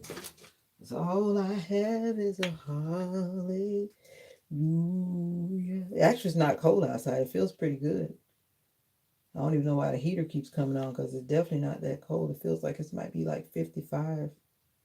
My ears didn't even feel cold walking out there, so it's not that cold. So it should be a nice day. Oh, wow. The phone in front of your face on the ground. Okay, okay, okay, okay, okay.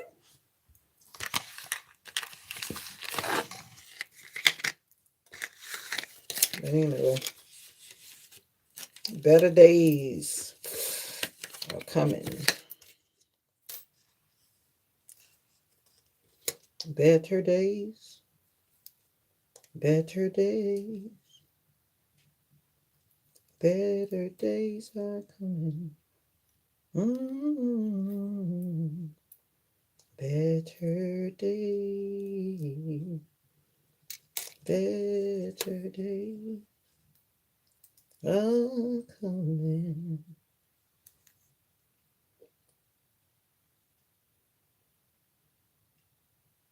Am I looking for someone you can convert? Mm-mm. I'm not looking for anybody to do anything. I think, like I said, people have to be true to who they are and convert to what? What are you talking about, Fred? Because I've said that I want a Christian man in my life. You know what? People are only going to do what in their heart they desire to do. And I've been through that already. Someone pretending. And of course, I know the signs. I knew they were pretending. But you just kind of overlook things. And I'm just not into the overlooking anymore. But I don't know what you mean about convert. Convert to what?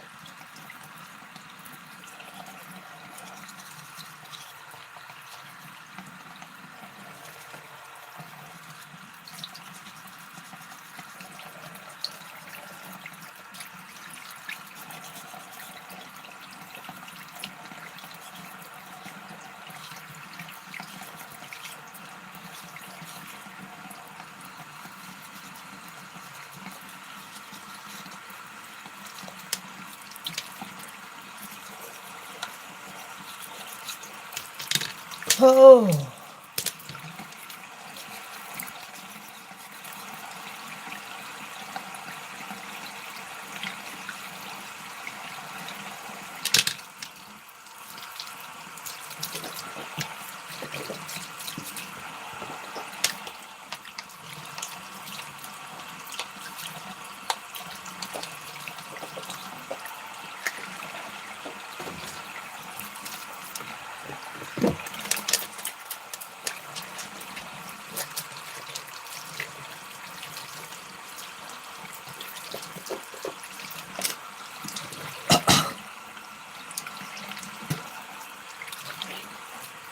How my mom is doing actually pretty good. You're trying to be funny, Fred. Nobody's got time for jokes.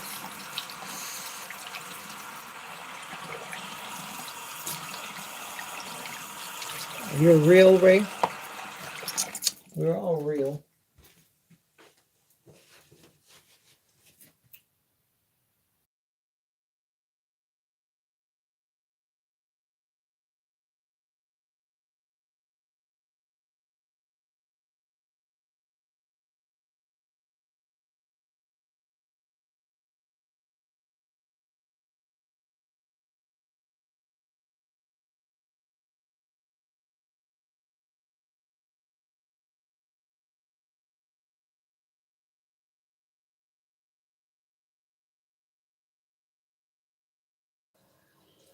I'm not overlooking anymore, neither, or belittling myself to make her feel comfortable. Make sure you feel protected when we out.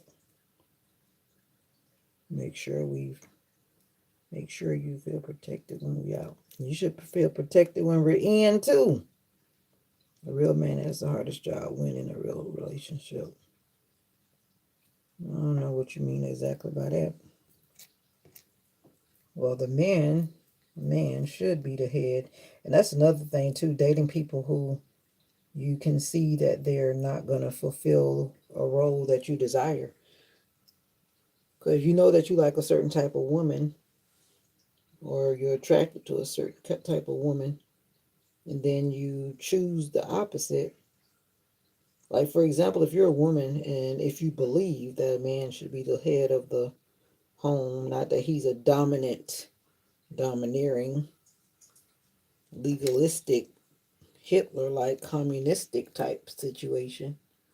So just because you're leading does not make you a dictator, but that's a whole nother story. But don't choose a man that you don't see that has a man who lacks leadership qualities. How is he going to guide you? And that's what I've run into in the past. It's very hard to try to be with someone who lacks leadership qualities. Yeah. And you got to think about all that when you're dating somebody.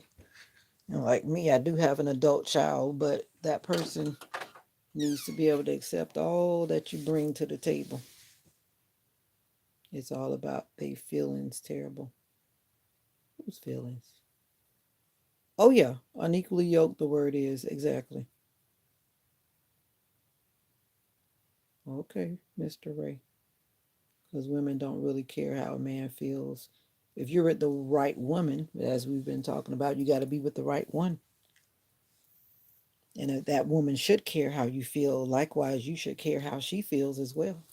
And you should be of support to each other. That woman should be able to rest her head on your chest and know that all is going to be well. And likewise, you should be able to rest your head on her chest when days get hard, and you know that when you rest with her, you're safe in that space with that person. It goes both ways. When it's one sided, that's when we have like a whole lot of problems. But you always got to say some, and that's what I've been trying to remember to say. Some women don't care. You can't say all women because it's not all women. It's some. That's just my personal opinion. But Fred hit it right on the nail. A lot of us get into situations where we are not equally yoked, and that goes beyond religion. That goes beyond spirituality. We could be unequally yoked in finances and the way we choose to raise our children. That's another big one. Because some people got some twisted ways that they like to raise their kids, or how they treat their kids, or how they treat their family. Unequally yoked, in my simple understanding, is when you're just not balanced. You don't have that compatibility. And then you have to pick and choose whether which things that you're going to be able to live with and which things you won't be able to live with. Everybody can't live with the same thing. Or, you know what I mean?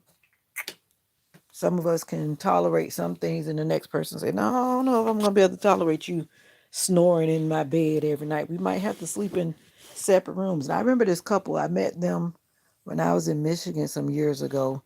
They actually slept in different rooms, not because they didn't love each other, not because they didn't want to spend time with each other in the night in their bed, but they got married. I think they were like almost 60. They found love again. They were both almost 60 or whatever, something like that. I don't remember their exact ages. But I was a part of this like marriage group thing back then. And then they were sharing about the decisions that they made. And it made a whole lot of sense to me. Because like right now, I'm in my 50s. I have my own routine of doing things. I'm set in my ways. And I think a lot of people are, the older you get. And some things and some choices just make life easier. And so it was like she had her safe space, he had his safe space. Of course, like she said, if they're sleeping in her room for the night or they're sleeping in his room for the night, but at the same time, they both knew that they had their own space, and that eliminates a lot of unnecessary things, especially when you have people that you know. If you want to keep your room messy, that's you. Your room is over there. I shouldn't have to be stepping over your dirty clothes, or I shouldn't have to be dealing with you not wanting to make your bed up. So just like those little petty little things that cause a lot of problems for some people and they just get all bent out of shape, why not just have your own room? It doesn't mean that you're in your room and don't you come in here, don't you come in here, don't you touch my stuff. But it's just like saying, hey, this is my space. Respect my space. This is how I like to live. This is like what I like to do. And I'm just sharing. But that's what I heard with those people in their little situation. I was like, yeah. But if you're going to get separate rooms because you're saying you don't want me, you don't want to sleep with me, you don't want to have relations with me, and then it's all like that, that's a different story. But when you are realizing that you're respecting that person and you're giving that person the opportunity to just have their space, like some people talk about their she shed and their man's cave, it's kind of like the same thing. Cause like sometimes when I get off work, for example, I'm just talking about me because I'm always talking about me. Mocha, be quiet. I think that's her telling me that she's wanting breakfast. But anyway, sometimes when I get off work, I don't want to talk. And whoever you with, they need to understand that sometimes, and the men have that too. Mocha, where are you and why are you whining? Good Lord. And this is why I say I do have a child. This is my child. This is my child. And I don't even know where she is, but I hear her whining. Oh, that's why, because I left her on the other side of the gate. Lord Jesus. You should have followed me. Now she out here whining like, let me in, let me in. Spoiled little child. She went in to jump on the sofa instead of coming down the hallway. That's your choice. You made that choice. Oh, Lord.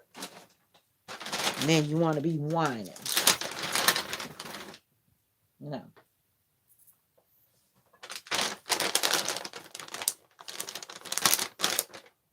All right. Now you done begging and bothering? All right. Eat your treat or eat your food, whatever. Yeah. But anyway, that's enough of that. But that's just where I think that where I am. Where I am. Ugh. My hip feels better. I had to do a little exercise. And sometimes you got to remember to do the things that you're supposed to do so that you can feel better.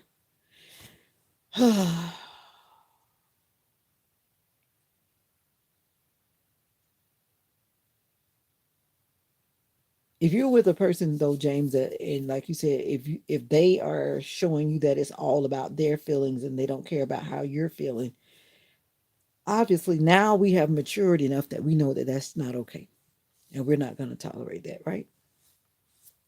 And I don't know what Ray is saying. I'm in a job going 15 years now. Not quite sure what that comment was for. Everyone is not the same. Good people still in this life. That is true. No boundaries. I like your scarf. Thank you. My overpriced scarf. You hear the story about this scarf where I got this scarf from this guy that was having these overpriced things. I went to a vendor event with my sister because my sister has a company. I think most people have heard me say that it's called 3angelsoap.com. But anyway, this guy was selling this scarf for $20. It is not worth $20. I used to be in South Korea, and these things back in the day used to cost like $2 or $3. And I don't know why people gouge prices like that, but that's a whole nother story. I call myself trying to support, but sometimes I do some ridiculous supporting, and this was a ridiculous. I just started using it, but I had it like a year ago or 2 years ago. I don't remember when we did that vendor event, but yeah. But thank you. No, no, no, no, no. They're not like roommates, Sister Nika. I wouldn't really call it that. They yeah, exactly. They just each wanted their space. Mocha is a mess. We would be in a relationship in the house all day. Sometimes I might not say nothing unless you talk to me. You talking about what happened in the past? I guess that's what you're talking about. We would be, or we could be, or we could be in a relationship in the house all day. Sometimes I might not say nothing. I don't know if that's healthy. I was just simply saying that when I get off work, sometimes I need a little quiet time. I'm not saying I want to stay quiet all day and forever. But I do know some people that will go through the day and not talk to their significant other. That I do know. I've heard people talk about it. And I've heard people talk about their husband could die in the hospital bed too. I've heard a lot of things in my time. But I'm like, why would you want to be with somebody and they're ill in the hospital? You don't even want to go because the vibes between you two are just done. And one person was telling me they were about to go out of town, but the hospital was calling them because they were looking for the husband to die, and they had their bags packed, getting ready to go off on some kind of retreat. And they said they weren't going to go to the hospital, but the hospital kept calling them, so they kind of felt like they needed to go, but they didn't want to go. Why would you want to be in a relationship like that? My thing is, my happiness outweighs a whole lot of things these days. These days, my happiness outweighs a whole lot of things. I don't want to live like I don't want to live like that, and no one should want to live like that. And I've heard so many people talk about their spouses, and I really try not to get in those conversations. God knows I try not to, because no one should just be unloading their personal marital relationships with people who are not trained to trained to help them navigate whatever it is that they're going through. You should never tell your homeboys all that's going on with your wife.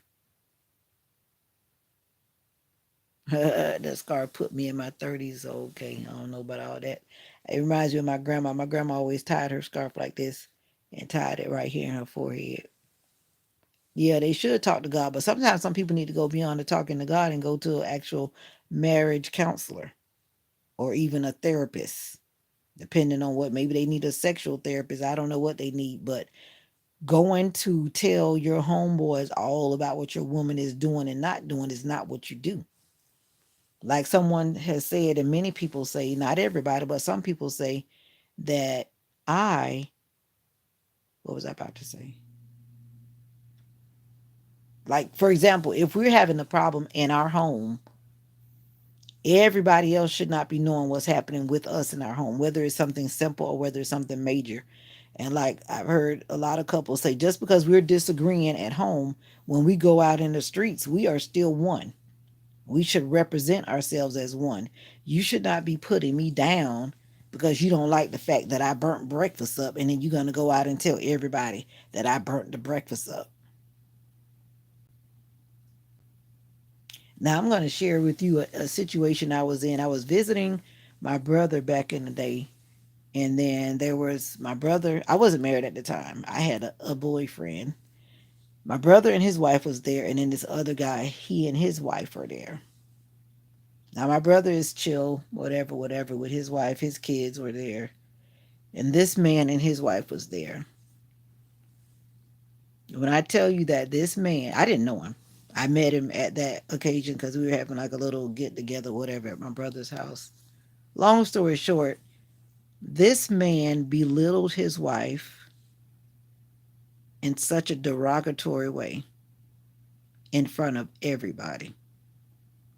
And then I'm thinking to myself, I can only imagine what he does in private. If he's going to sit here in the presence of all of us and talk about his wife so degradingly, when I mean degradingly, I felt like crying.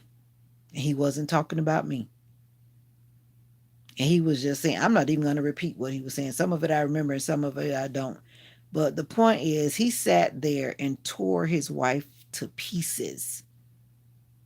He slandered her name, her character, talked about everything that he did not like about her in front of everybody. That's not what we need in our life. That's not the type of people we need in our life. And if you are with somebody that's doing that to you in public spaces, I can only imagine what they're doing to you in private. And that's when you really need to get the heck out of there. That was a situation, and this was years ago, and I never forgot that. And I was like, it is not right for a man or woman, because women do it too. And I always try to make sure I keep it balanced. Men and women do it.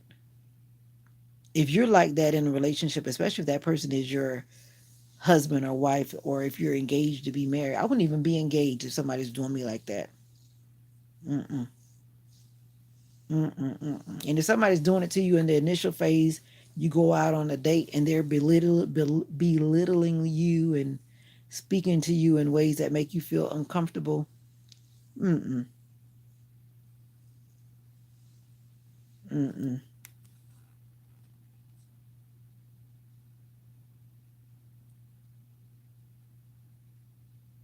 Exactly. We don't want to be vulnerable either. You got that right, Sister Nika.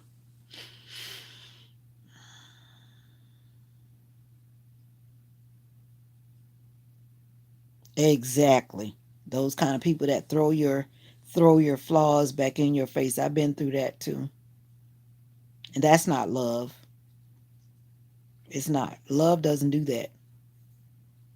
Mm-mm. But I definitely have been through that, and that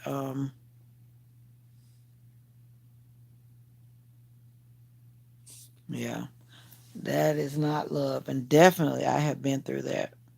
And that's narcissistic. I've learned more and more that word has become life because I've read it in the books, but until you actually have lived it, then you won't really fully understand it. But that's just a woman being narcissistic,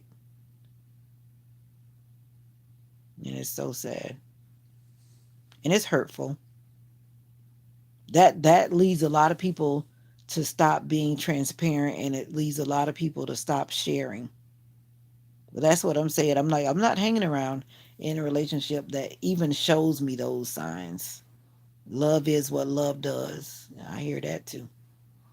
But that's definitely not love when you're gonna throw all my wrongs or whatever back into my face, my flaws.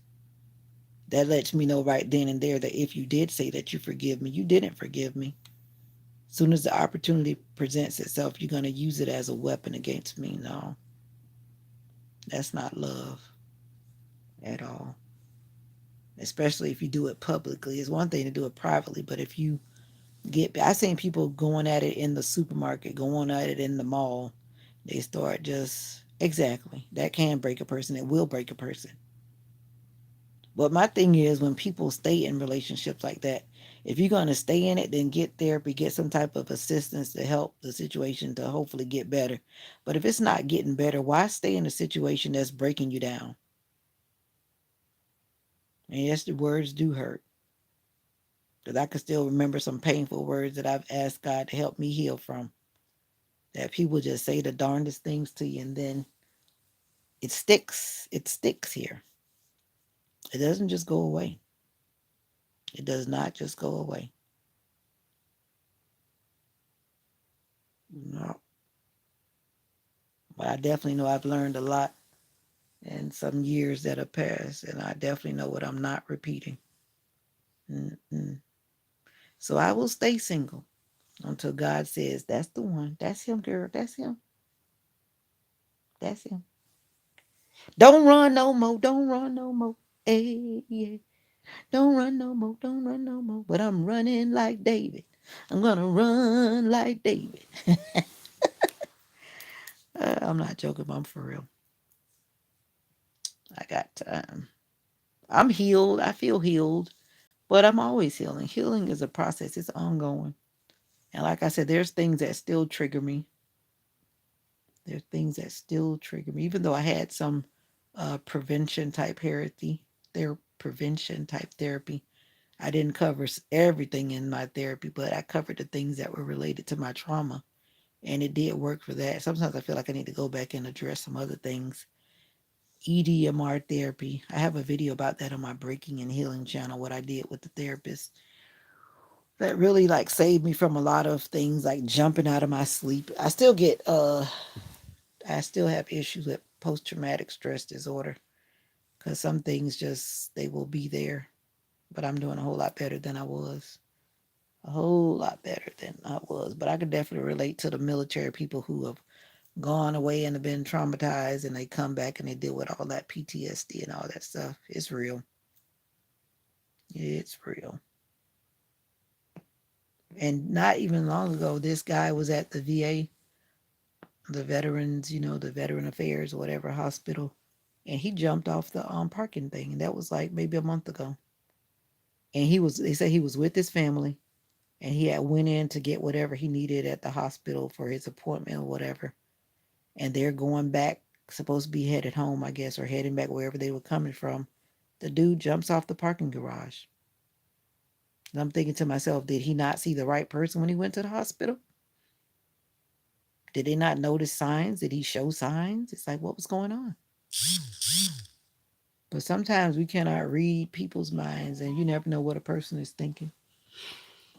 But that was sad, though. That was sad. But there are a lot of people out there hurting and struggling. And he probably was reaching out to his family, and they just probably was dismissing it. And maybe he was there to see what he could get as help, and maybe they didn't help him. I don't know, but it was just sad to hear that. My coworker's husband works at the VA because he's a veteran, and he called her and or messaged her and told her that this guy had jumped. That's how I heard about it. But it's a crazy world out there, and a lot of crazy people that are just out there to hurt people, bash people, be mean to people. It's crazy. Yep, yo, yep, yo, yep, yep, yo. Have you subscribed to that channel, Mr. James? Have you been on here when I have promoted my breaking and healing channel? Have you? Have you? But like I tell people, don't go to that channel if you're not trying to heal or if you're not feeling like you've ever been broken, because that's what the channel is about. It's not a channel where everybody's just coming in just to be gawking, but people who really want to heal, people who really want to thrive and restore themselves. Yeah, healing is a journey, and I talk about that all the time. I'm going to drop the name in the channel and the poll at the bottom. This is how it's typed in so that you can find it. And when you get there, you should see a picture that looks like me. I was sitting in church one day and I took that picture when I was in between services. And yeah, I was just thinking about some stuff. And then I said, yeah, I got to start working on that channel. I got to start unloading a lot of things that are painful, things that I'm still healing from. Yeah, I have issues with trusting people too. I'm doing better. But one thing with me, I really don't tolerate. As soon as I start seeing what I consider red flags that I don't want to deal with, no, I'll just stop talking. I don't have nothing else to say. I'm done. Yeah, that's what it's about. I'm trying to build a safe space and a safe community there as well. And I really need to get back. The last real video that I did, that video really took a lot out of me to upload. But I need to keep on telling that story, telling the rest of the story over there. It's for me.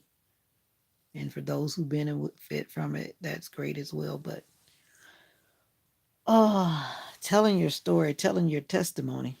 A lot of times I don't tell it to everybody because, once again, like James said, some people hear your story and they'll be quick to throw it back in your face. Whenever God leads me to tell or share, that's what I do. I don't just drop it on every occasion. I don't, because it's not for everybody. It's only for those who need it. So that's why I tell people, don't just go to the channel just because. Go there because you feel like you might need what's happening on that channel. So many people are broken, not just me. So many people need to heal from so many things, childhood trauma, all kind of things, molestation, whatever it may be, all kind of things. But anyway, that's what's that. Thank you guys for vibing with me. This live has gone into a funny number because I ended it. I guess it's going to recalibrate because now it's like saying negative 44. And I know I haven't been on here that long, no negative 44. But I guess it'll set itself right when I end the live and then it uploads. I just realized it was saying negative 44 hours. But we're going to move forward and do the right things, make the right choices. And the thing is, we have to love ourselves. And that's something that I struggled with. That's why I'm always saying that you are special. I'm talking to me and I'm talking to those who are watching because we have to realize that we have to celebrate ourselves. We don't want to be vain. We shouldn't be vain. We shouldn't be arrogant where it becomes annoying to other people. But there's nothing wrong with loving yourself. And first, we have to get to a place where we are loving ourselves. Yeah, we've made mistakes. Yeah, we've gone through situations where whatever has happened, but we have to get back to a place where we're going to forgive ourselves. We're going to start again. We're going to love ourselves. Because until we're loving ourselves, then we won't have the capacity to love another person. And I remember when I had first heard that if you can take care of a pet or if you can take care of a plant for a year and it doesn't die, then maybe you're on the road to healing now. And I think that's an NA or AA type thing. One of their requirements. I think that's what someone had told me in the past. So now my plants are thriving. Once upon a time, my plants were dying. And I gave my supervisor a plant, and it's so funny. She had told one of my coworkers to drain the water out because the water was so dirty and murky and cloudy. And then I'm thinking to myself, why is her plant doing that? Because I started you know, those vine plants that run and they're very easy to catch. And they run and they run and then they run and then you can kind of repot them and repot them. So I gave her one of those types. I forget the name of it. I started a plant for myself, and then it was just laid on my heart to start a plant for her and give it to her. So I'm like, my plant is not doing it. I've never changed my water. My water is clear, not dirty, not murky. So then I wasn't trying to really be funny, but I said there must be some type of evil vibes or something going on here in her office. And then so we actually started processing and trying to figure out what was going on. And then we were like, well, there's always so many people coming in and out of her office. My supervisor's been sick numerous times. It's like she catches a cold, like every time you turn around, she's congested and but some people, I don't know her health situation, but it's like every time you turn around, she's sick. So it's like that's like on her rubbing off in her atmosphere. That's the only thing I could think of. Like, why is her plant dying? Because I already checked in on it and I had to like cut off some of the pieces. So now I'm trying to start another plant for her at home again. Yeah, I'm trying to start another plant for her alone at home again to see if we can start again. Yeah, I feel that at times. Got to get better jumping in my sleep. I'm literally hugging pillows. I mean, I don't know your story and I don't need to know your story, but yeah, I've been there. I've been there. I've been there from the nightmares. It was horrible. And I don't know what your situation is, but if you can do some EDMR therapy, do it.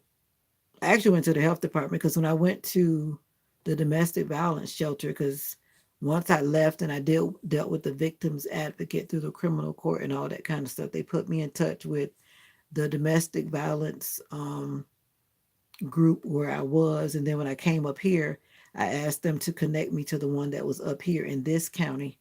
And then so I went there to see what services that they had because I believe in getting what I need. Some people want to hold on to the hurt and drag it around. No, I knew that I needed help. At first, I was dealing with all of my health concerns, but then I got to a place where I had to start addressing my mental concerns. And so then she said that mental health therapy, she told me about the EDMR therapy. And at first, when I heard her say it, I was like, nah.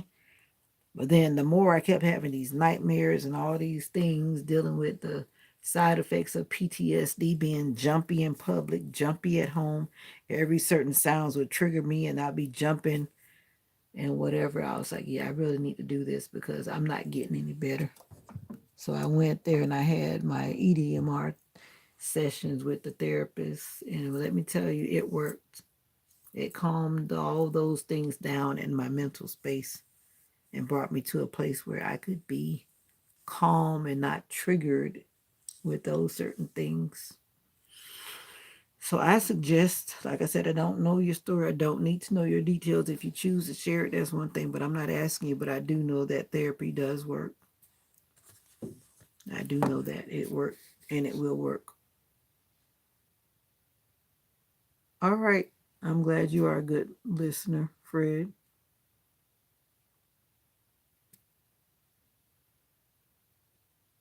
Yeah, my dog has saved me from many things too. Dogs can be therapeutic. But like you said before, that you can't have dogs where you live. This is day to day with me. Yeah. But until a person also wants to start addressing their issues, you got to be ready to address your issues. And for the longest time, I ran from sharing this on YouTube until I just had to realize that, yeah, because I know God had kept putting it on my heart to start just dropping. Like I tell people, it doesn't matter. Like right now, there are 3 people listening, and that's all I need. If only 3 people are getting help from what I'm saying, that's all I need. I don't care about 1,000 people when it comes to helping someone do better, helping someone recover. And I know I'm not alone. That's the thing. I know that I'm not alone. There are a lot of people that are recovering from a whole lot of things. A lot of people are hurting and caught up in a whole lot of mess. And like I often tell people, your life is worth more than any possession, any home, any car. If you got to walk away and leave it all and start over, I've done it twice. I will start over again and again if it means my safety and my peace. You better believe it. You better believe it. No material, all that materialistic stuff can be replaced. Yep. I have a better job now than I had before. If I had stayed where I was, I would have been still with that job that was whatever. But moving here, I had a job at first that was not the best job, but I thank that lady for hiring me on the spot.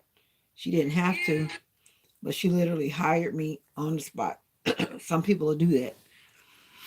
But she only helped me across the bridge. I worked for her for 3 years, but my medical bills were outweighing what I was getting paid. And I was like, I got to do something different. So I had to move to another place where I can handle everything I needed to handle. Yep. And we need good listeners. We do. I used to not be the best listener, even though by profession I should be the best listener. But when it was not a professional type thing, my I guess because I always say I have like zero tolerance of foolishness. When I'm hearing somebody lie or talk foolishness, God knows I have an issue with that. And I just cannot sit there and listen. I can't. I could, but I guess I just choose not to. How can you listen to someone that you know is just lying, talking trash? I'm not going to sit there and listen. I just can't. Now, if a person really needs to be heard, I can listen. But let me say, when someone is just not being real and they're lying, and that I will not sit and listen to. And I don't think anyone should. I will gracefully and respectfully excuse myself. But I can be the best listener under the right circumstances. But I tell you, I'm not going to tolerate sitting there listening to lies and foolishness. I can't. I can't. I can't.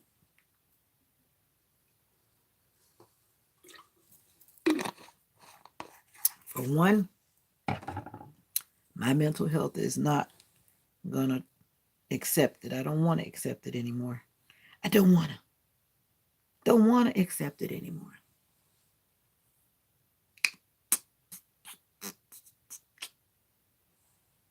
All right, y'all. I've talked enough. So, y'all, I got to get one of y'all to come on my live. I got to get you to come on my live. I got to get you to come on my live. I can always bring somebody in. I got to give you a link. One of you guys. I don't know who, but I need somebody to come on my live. I need to interview somebody. That's my next step. I want to bring some people in who want to share their story. But I really want them to come to my Breaking and Healing channel. But I can share some stuff here too. But it's not about all that gory stuff. But on my Breaking and Healing channel, I need some people that are going to come in and let me interview them. I don't want to ask you all those gory questions, but I want to create some type of interview vibe. So you start thinking about it. James, are you still doing push-ups? You should be done by now. You don't want to hurt yourself. Talking about you doing push-ups.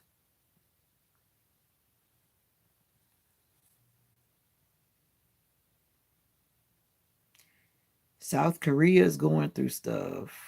The president is trying to impeach Yoon Suk Yeol over his martial law order.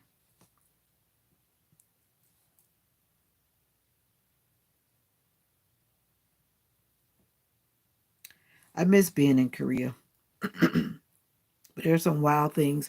I remember when I was walking downtown one night, and this man, he was drunk, and this was the time when the IMF and the exchange rate was crazy and whatever, whatever. But this man threw, I forget, what did he throw? He threw something at the back of my head. It hit me in the back of my head. He was drunk. And then the lady that I was with, one of my Korean buddies, I still stay in touch with her. She said, just keep walking, just keep walking. Of course, I wasn't going to like turn around and try to fight him or anything or whatever, but some things that happens to us foreigners overseas. But I'm like, why is that man hitting me? It wasn't like he hit me with a big thing, but it's just the whole fact that he threw it and he hit me right in the back of my head. Good thing I had braids in at my head. I had my hair braided at that time. All of a sudden, I just felt this thing like go boom on the back of my head. I was like, what the? And if you've ever been like to Asia or overseas, especially if you're like downtown on a Saturday night, it's like you're shoulder to shoulder with people. And like if you're in like the popular places, it is like you're literally shoulder to shoulder and just trying to squeeze through the crowd to go where you're going. Because there are so many people in Asia in some places, some parts, especially in like the city part. And I was just thinking about this guy talking about martial law. I heard it on NPR. I was looking at my NPR app. Yeah, I used to live in South Korea. I went to South Korea after uh, I graduated from university. I did 4 contracts, a total of 2 years and 4 months. Yeah, but the guy was drunk, like I said, and this was during the time where the IMF was a big issue and the exchange rate was whatever it was. Hold on a second. Let me get my album because a lot of people don't believe me, but I do have proof. Hold on a second. I always said I was going to do a video with my album, but I'll show you right quick. Yeah, yeah, yeah. Yeah. I know. Don't bother me. I know. Say I'm trying to sleep here. You better not bite me. You better not bite me. You better not bite me. This is my book. I know it's early in the morning. I know it's early in the morning. Be quiet. I know you're sleeping. Good Lord. Trying to get my album. Mocha's like, don't wake me up again. Mocha, because my albums are in a what do you call those things? An ottoman.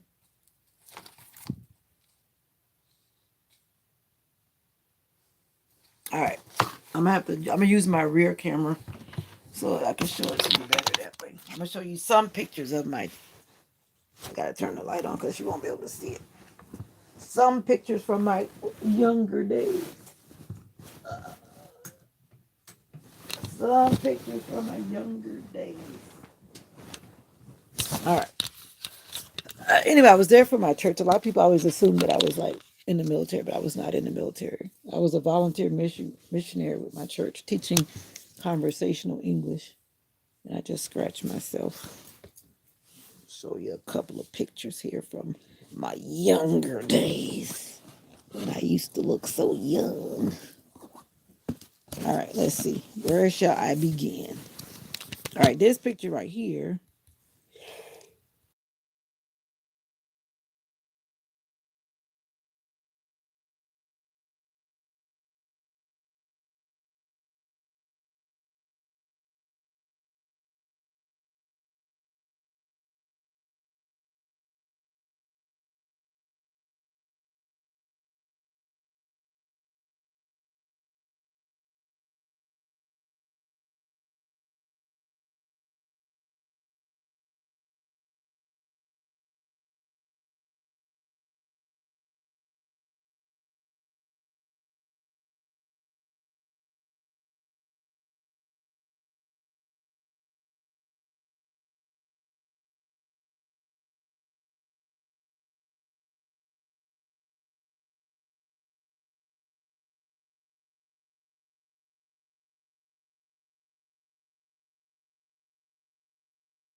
Oh, my bad. I'm up here just talking. I just realized you said no sound. But anyway, that's what I was saying. This is the Korean food. I miss Korean food. This was a picture that we used to always take because I'm Seventh day Adventist.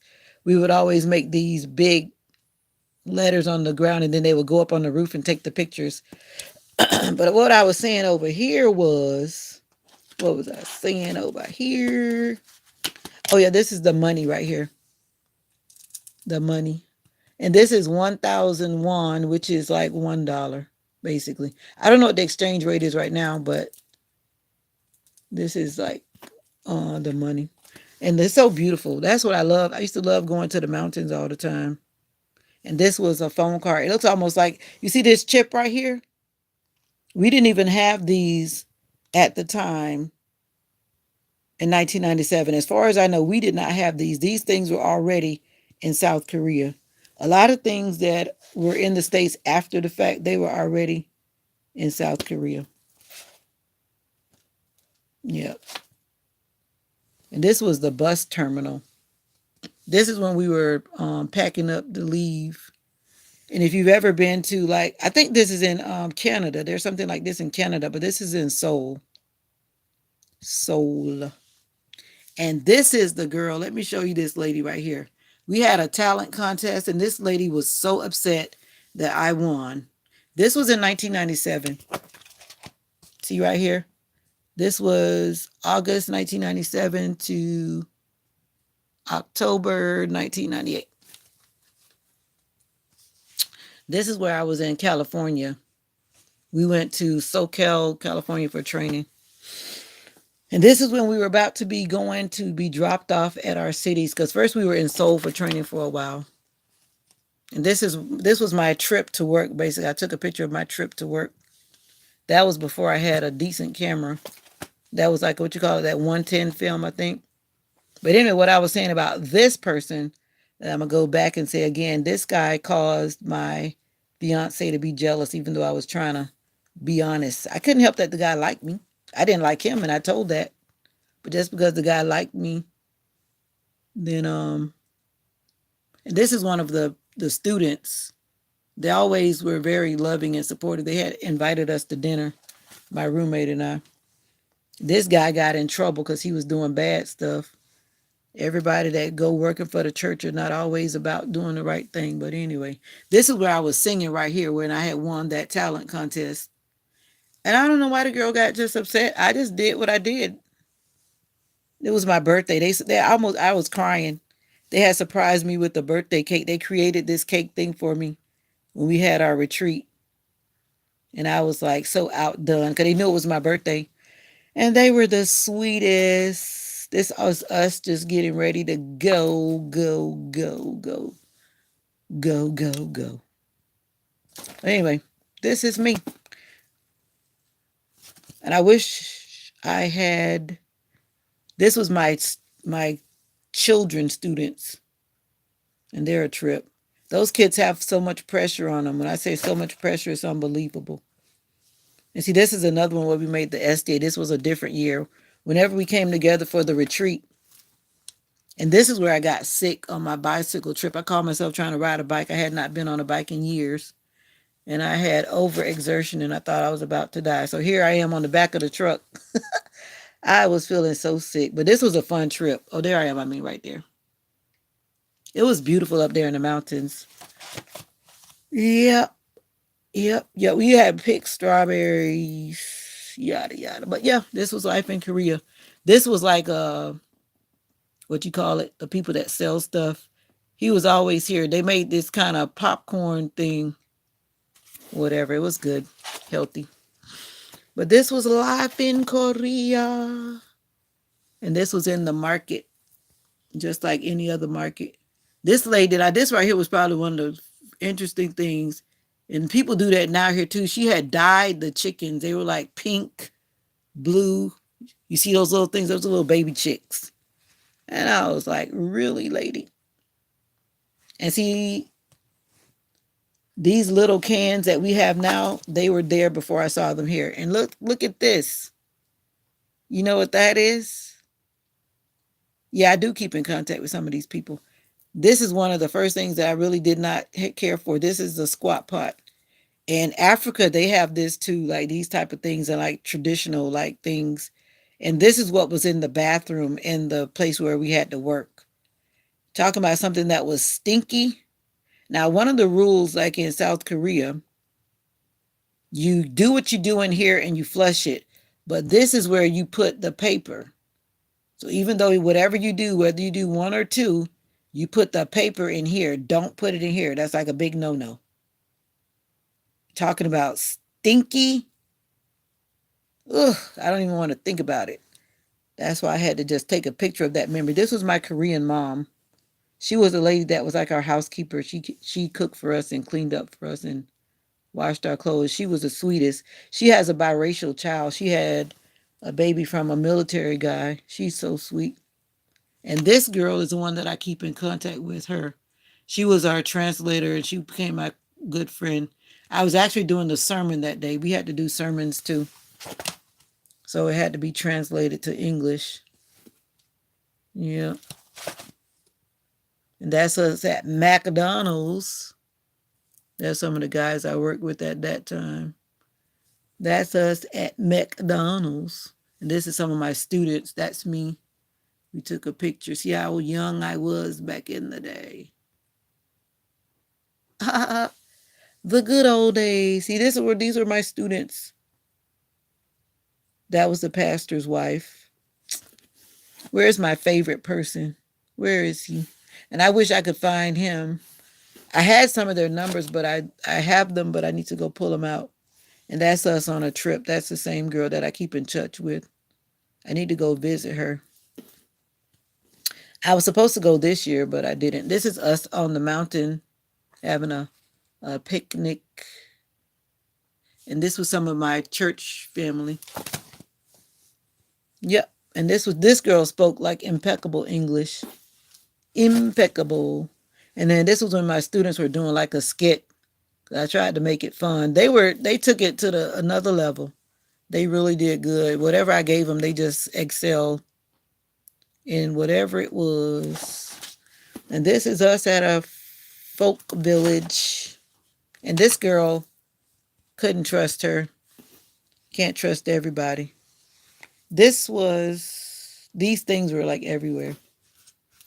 I don't even see my favorite person in here. But I wish I could find his number. I got some people that I was really close to. Oh, that's him right there. These guys right here. They were like with my first class and then they stayed in touch with me. This class right here was like one of my best classes. And that's me at my desk trying to look like a teacher, looking all studious and everything. And it's shiny, but yeah, that's me. And this is when they graduate. This is when it makes it all worth it that they graduate from the program. And she was a good speaker too. She actually had lived in Australia. And that's me pretending like I'm teaching, but I wasn't. I was just trying to take a picture. And he spoke very well too by graduation. Oh, this is just a rainy day photo. I'm not even sure why that's not in there. But yeah, that's how it went. And then I have another wonderful story to tell. This guy, I liked him, but he didn't like me. Well, actually, he thought he liked me, but then he was a narcissistic guy. And if you see this guy, if you ever see this video, I'm talking about you. He wanted like one of those women like to be his maid. And he wanted someone that was just going to be a giver and he was just a taker. But we spent the day together. And then that day I realized that, nope, you're not the one. And look at me. This is how I was looking that day when I realized that your guy is crazy. Look at my face. He was taking pictures of me and I was like, I'm done. I'm over it. I was over it, but I had to get my photo op because I had never been to that place before. And that's him over there acting like whatever. But he did marry this girl from South Africa. He was from Trinidad. Yep, and that was it. And that's my favorite lady. Her name is Mrs. Park. That's how you say it in English. And this was my first year. And that's me once again. I was getting ready to go hiking somewhere. I think I still look the same. My body is still the same. I've maintained my weight. These two actually met in Korea. They got married. And yeah, I spent a lot of time in the mountains. This was me when I didn't have natural hair. Obviously, my hair was relaxed with those wacky chemicals. But yeah, these are some of my favorite people. And this is when I went to Jeju Island. That was a postcard though. And this is where I went to school. The picture is dark, but I don't know why I put that in there. I said I can never forget that place. In the end, y'all, thank you for humoring me to watch my album. I always said I was going to put it on. Now I need to change the title of this video. But yeah, that's it. I did actually go for real, for real. Many moons ago. Yeah.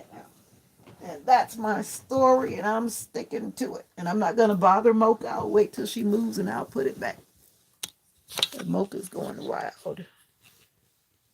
Oh, you're welcome.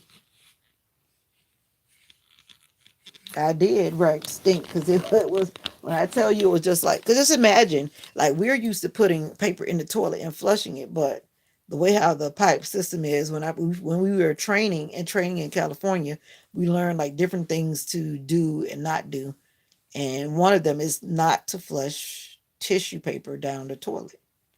So if you go in wherever you go, whether it's a regular modern toilet or a squat pot, because it's called a squat pot, you are not supposed to put paper in the toilet because of the pipes. The pipes are very small, however they do their piping system, and it gets clogged up easy. And that was a hard adjustment. So, you're doing your do and then you're dropping it in the waste bin. And it's not like it's even being bagged up like in a plastic bag, it's just being dropped in there. So if no one like quickly comes to change it, then you can imagine that it smells. So when I first saw that, I had to endure that bathroom as I went to work that first year. Whew, I would just like go in there and just try to quickly get out. But I really tried to regulate myself, so I went to the restroom at home because at home we had a regular toilet. We didn't have to have that type of toilet in the home.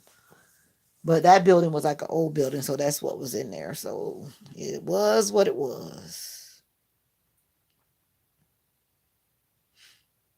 Yeah, James probably left the building. That's okay. Like I said, if it's only one person that's listening, I'm good.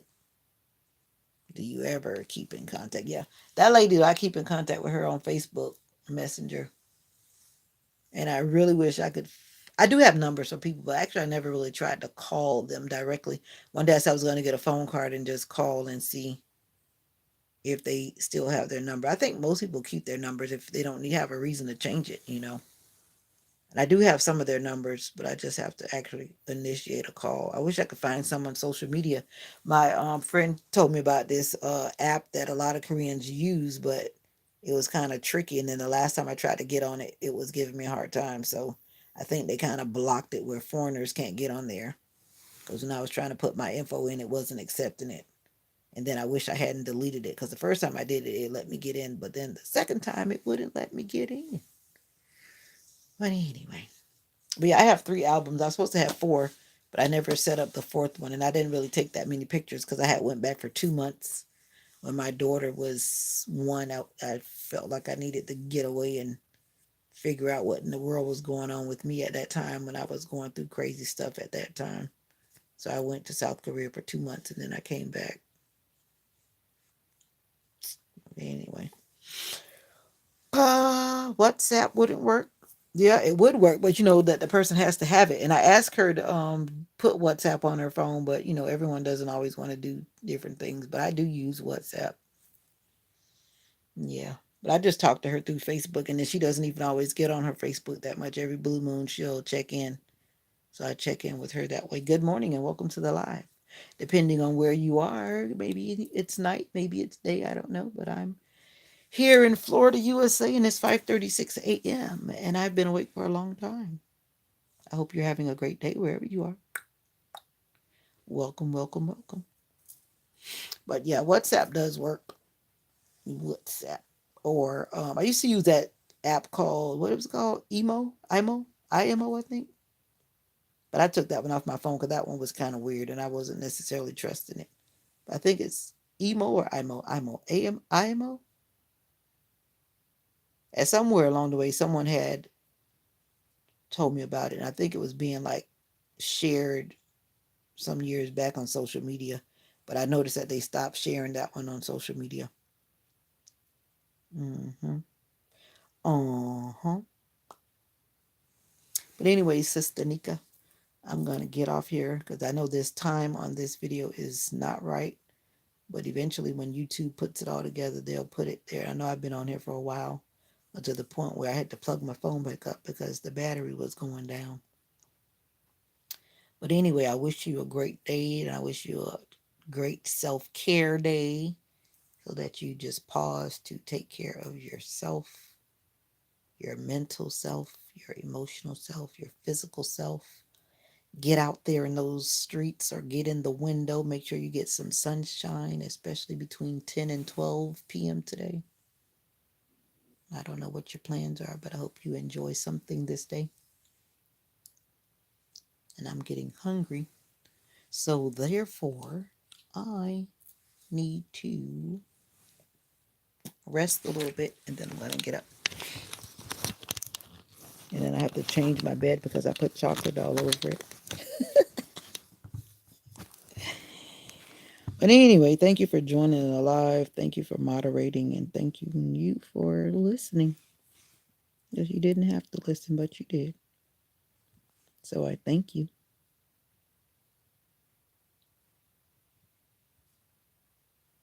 And I need to get rid of all these junk emails. They're just so overrated. But anyway, take care. Bye for now. And always remember that you are what? You are special. Yeah, you kept me content for a few hours. I got to find my way out the house without being too anxious. Thanks, sis. Good day. I've had that problem, and I felt for a long time that I had agoraphobia. You know, agoraphobia is like the fear of going outside in public. And that comes from trauma, that comes from experiences that made it so that when you leave your comfort zone, it's frightful, it's fearful. Trust me, I've been there. I've been through a lot of things because of trauma that I've had in my life. And for the longest time, I would not go outside, especially when I first got here after that traumatic episode of my life. For months, I did not go outside. So trust me, when I tell you that I can relate, I can relate. And you know what? I used to be able to start doing, I don't know where you live, but I live in the country. So in a way, it kind of helped. I would just simply open the back door and go out and sit on the step.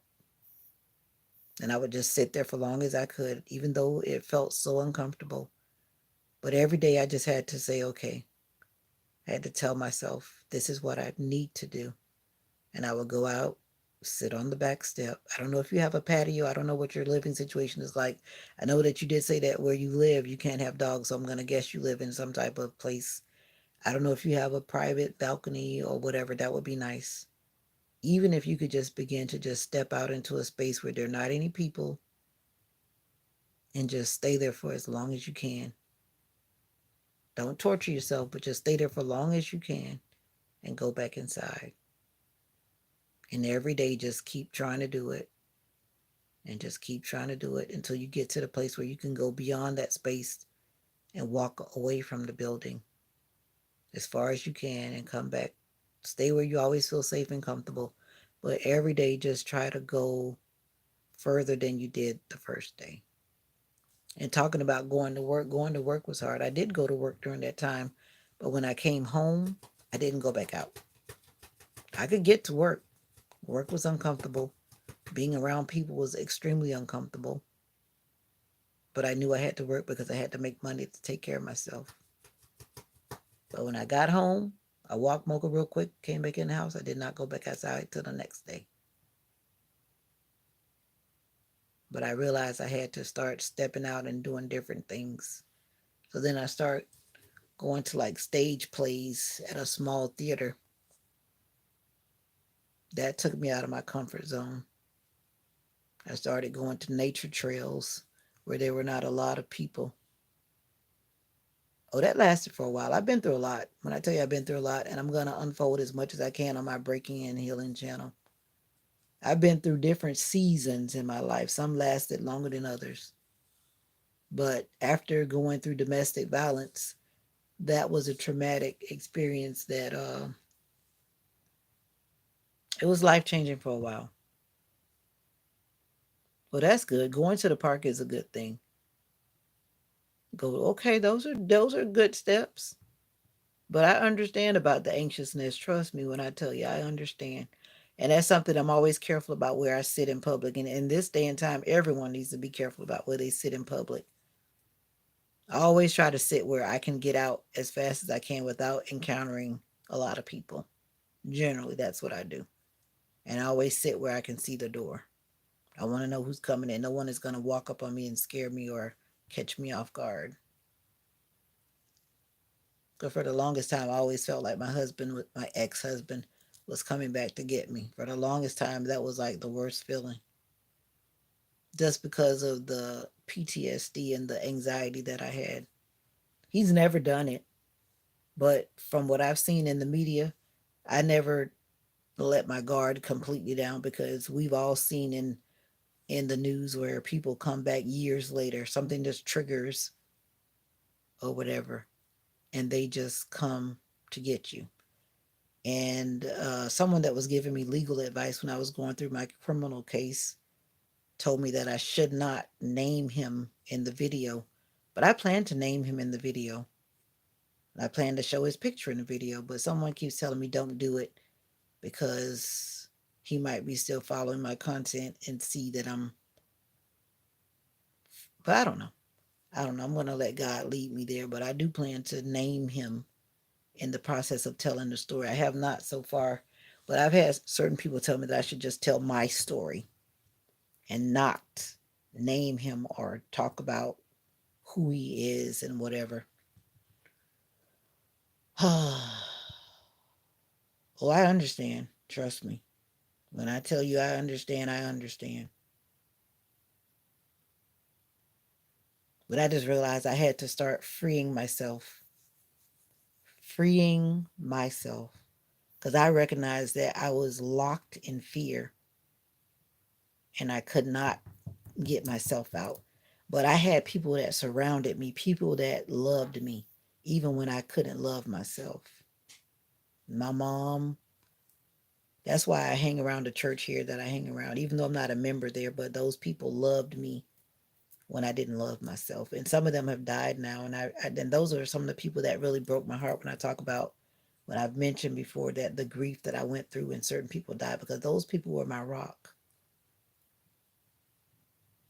They loved me through my pain. They loved me through my mess. Some of them are still alive, but a lot of them are dying because most of the people at my mom's church, they're older. Yeah. But we'll get through this. You'll get through this. And my thing is not to try to go back down that road again. Going down that road is a rough road, and it's not always easy to get back around. Yep. Like I'm tired of taking these pills. I'm actually doing better. This bottle is almost done. I have one more refill, but I started feeling that anxiety coming back, and I didn't like that. And I was like, this time I need to talk to my doctor about it. A lot of times I rough it out by myself, but I'm like, I'm not going to rough it out by myself this time because it gets very draining. And then I ask her for something mild. Those are mild.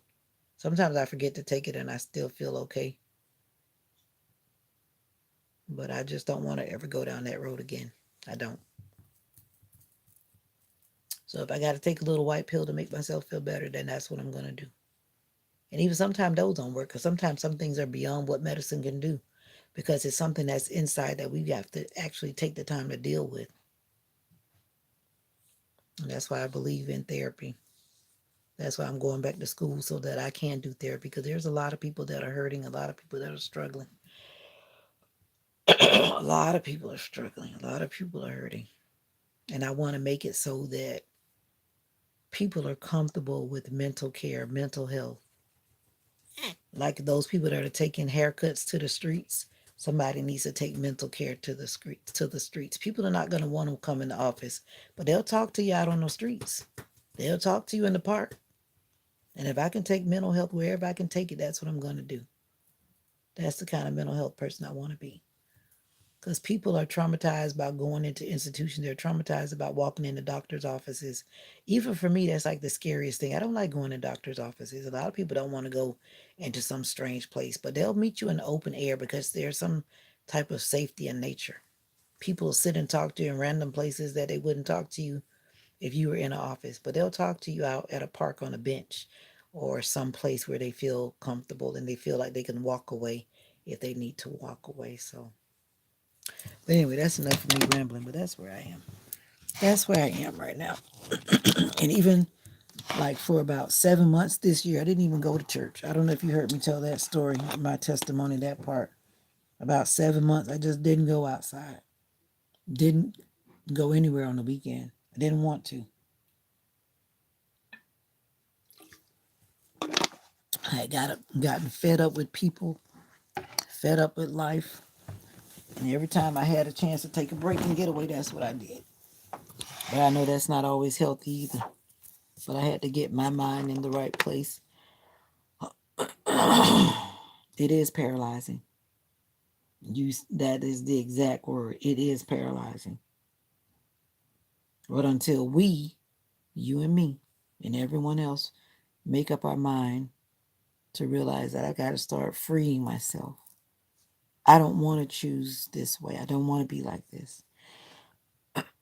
Trust me, I was there from March until you saw me. Whenever you met me going on these lives, that is when I decided in myself that I had to start freeing myself. Here I am in November. I started that I think I started right before my birthday. My birthday was October 5th. I don't remember when the first live was when I started going live. Because a long time God had put it on my heart that I need to start sharing my journey, sharing my story, being transparent. I don't care who wants to say what. Some of my family, they don't even know some of the stuff that I talk about. And they probably will never know because they don't watch my content. And that's okay. But I started sharing what I needed to share off my heart. And once again, I don't tell every gory detail, but I share enough so that people can understand that there is hope, there is help, there's recovery, there's there's change. Change can be yours, but you have to want it. You have to be ready to make that change. And it's not easy. Like you said, it is very paralyzing. I went to, as I was saying, I stopped talking when I was saying, but I went through the health department because I was connected to the domestic violence shelter. And then I was referred to the health department. So I got it through the health department. It wasn't through like going to a regular therapist, but you can go to regular therapists. I don't know what your situation is like. I don't know what your finances are like. Once again, I don't know none of that. But in my case, when I went, like I said, I was starting over. My life was starting over. Everything was starting over from the bottom. I had no money when I came here.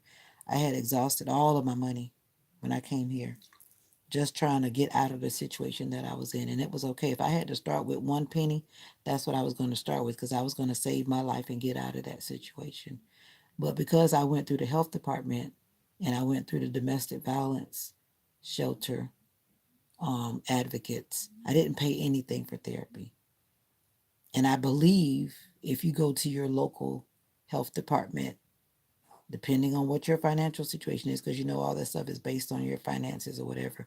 But I think even when it comes to mental health, I think they can do like a pay scale where you pay on a sliding scale. I don't know. But research it, see what's available in your area.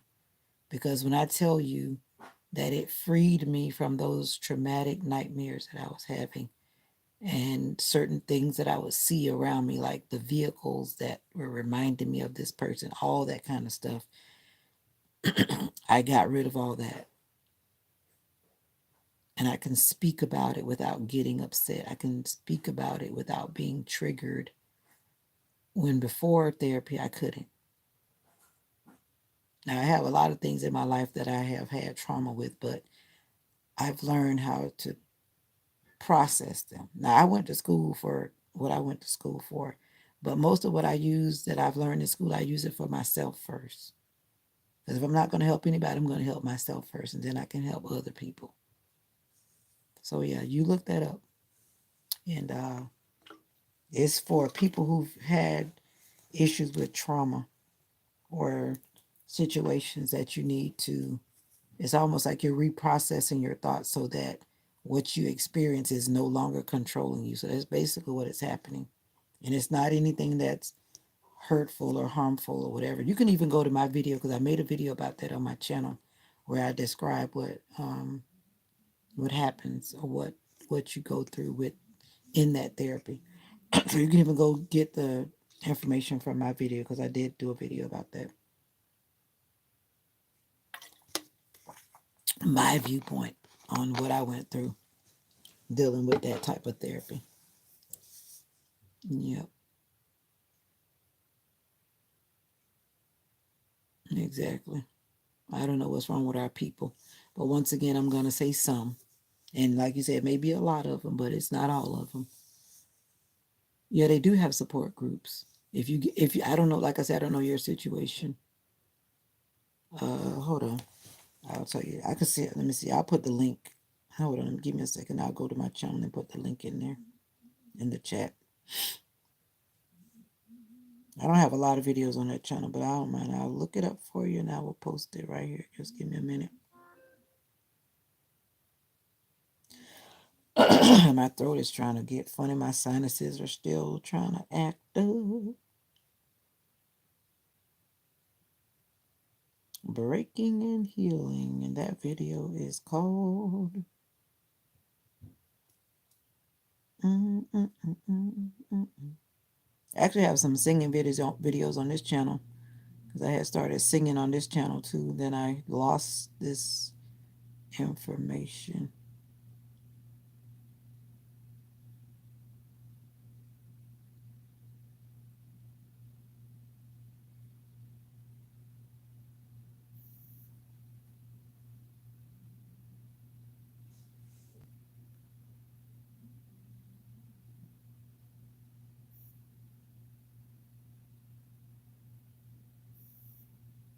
I'm not even sure because I didn't title these videos well.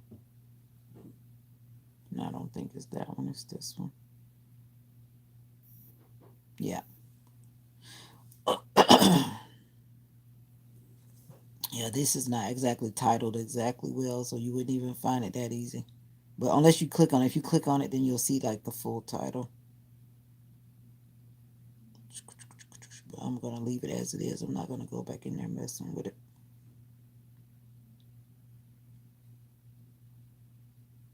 I don't mind waiting. Don't mind.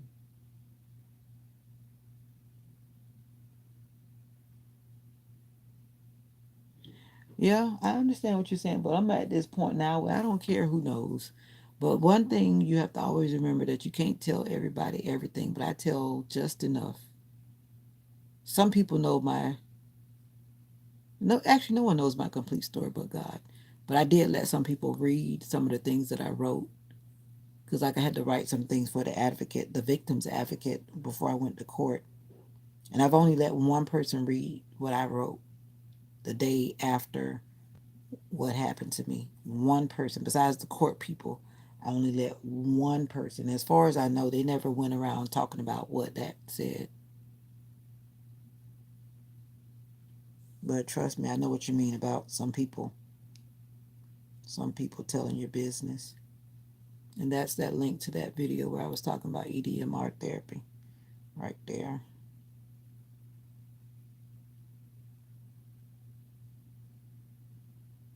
I'm going to pin that at the bottom in this video. Yeah, you do that. Yeah. But at the same time, you're going to get out today and do something for yourself and enjoy yourself. I'm not one of those people that likes going shopping. I'm not one of those girls. Not that I don't enjoy going to buy something every now and then, but I don't just go to the store every weekend going shopping. I like to go out in nature. It's so healing.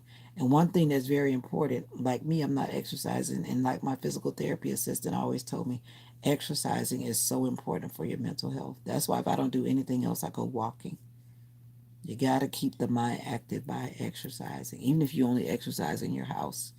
And I used to do that And I was doing pretty good at it. Like get a YouTube video and do like a little 30-minute low impact workout. I would do something that I could handle, not too aggressive.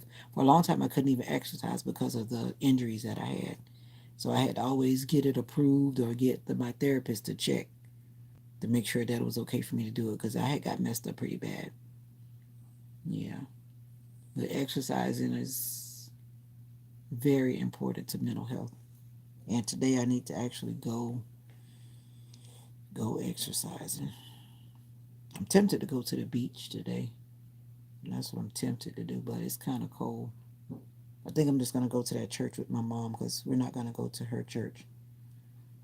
We're going to go somewhere else to get some fresh air. Some fresh air. Sometimes you got to change your surroundings. But I'm a very private person, and it has taken a lot for me. God has dealt with me on many things, but I feel in my heart convicted by the Holy Spirit that God has just commissioned me to share my testimony in a way that it helps other people. Once again, like I said, I don't tell all gory details.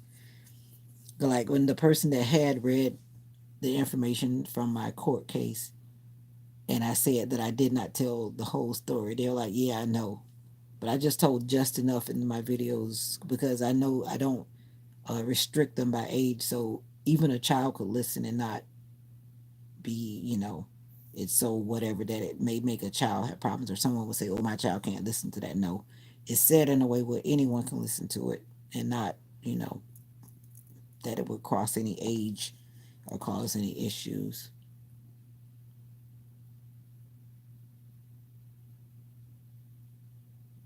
Yeah, I'm like that.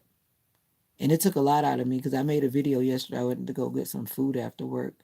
And I record those moments because I remember when that I would not go into a restaurant. I would not go into a supermarket. I would not go in any public place. When I tell you no public place. So when I record myself, it's like saying, look at God restoring me and healing me. Now, guess what? Even yesterday, I felt very uncomfortable. For one, I had to go and park in public parking, something that I don't do. And for one, that's like nerve wracking. Having to pay on the meter, having to be feeling the anxiety of the meter running out and the cops giving me a ticket. I dealt with all that in my brain just trying to go get some food. But I was saying, I really want kava. I love the Mediterranean salads. And I'm like, and I'm not going to pay door. I was actually about to pay Uber Eats to come and deliver it to me at work and then go home. And I was like, girl, that's crazy. I was just talking to myself. I'm like, girl, that's crazy. So I don't know how to get there. So I put it in my phone and I'm like, okay, I am going to get my kava. And I was going to get something for mommy because mommy never had it. And then she kind of said, she thinks she could get used to it, but she was like not so sure about it. But I like kava. I love their salads. But anyway, so I went in there. There were some people ahead of me, and so I had a chance to like take deep breaths. I was recording the little video because I had to always think about content. Always thinking about content. And so I just kind of stood there, kept taking deep breaths, kept taking deep breaths, reminded myself that I really wanted my kava salad, my rice bowl. So I just sat there and waited till my turn. And I just told the lady what I wanted. I recorded all this. I didn't really put music over it, but a very low music in the background. Goodness of God by CC Winans. And I ordered my food and I left. And then I was proud of myself because I did it. Even though I was experiencing so much anxiety, going into new places, because like I said, I usually order Uber Eats and they deliver it to me at my job. I don't go there in person. Never went there in person. The first time I went, I was visiting my daughter and we went together. And that's when I first got introduced to kava. And I got to use my froth maker today for the first time. Got to put it right here so I don't forget when I go make my hot drink this morning. But anyway, yeah, we just have to start stepping out of our comfort zone and doing the things that we have to do. I know you're watching, whoever you are. Welcome to the live. This is my journey. This is my testimony. And it is what it is. That's why I've been using this picture that I made and it says, I am me. And then I've been dropping some things on Instagram. And I'm only me. I'm the only me that I can be, and who I am still me, and who I am is okay. Learning to be okay with yourself. And that's why I'm always ending my lives with saying that you are special. And when I'm saying you are special, I'm talking to me because when I'm looking in the phone, I see me. I see you too, but I see me. You are special. Sometimes we have been twisted and torn apart by circumstances, by people, and some of the people that we love are tearing us down, tearing us apart. And if nobody is going to remind us that we are special every day, I had to start looking at myself in the mirror and reminding myself that you are special. And even my mom, she gave me this Bible verse. And for the longest, I had it in my mirror. And every morning, I had to remind myself and read it because my mom saw how broken I was. And I think I took it down. I took it down when I felt like I was better. I took it down. But for the longest, did I take it down? Let me go look. I can't even remember. Let me run in the bathroom and look.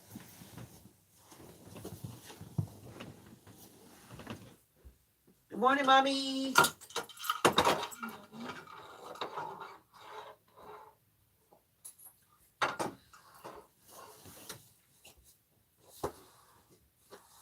Yeah, I did take it down. But I took it down when I felt like I did not need that Bible verse anymore.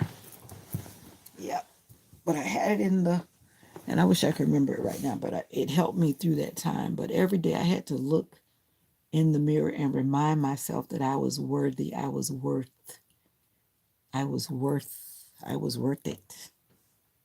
Yeah, but I am me. And I'm not going to apologize for being me. And that's the same thing I was talking about when we were sharing earlier, Sister Nika. I should never be in a relationship where I feel like I cannot be myself. And then some people. And then when you hear people talk in the way that's against what you believe or who you are, that's not your person. But I've heard some people saying, "Oh, I can't be with a person who's da da da," or "I can't be with a person who's da da da."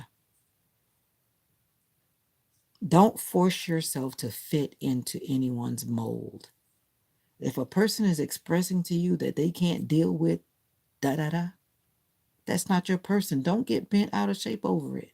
Because what we're not doing is we're not settling for a person who's not going to accept me because I am me and I'm going to always be me.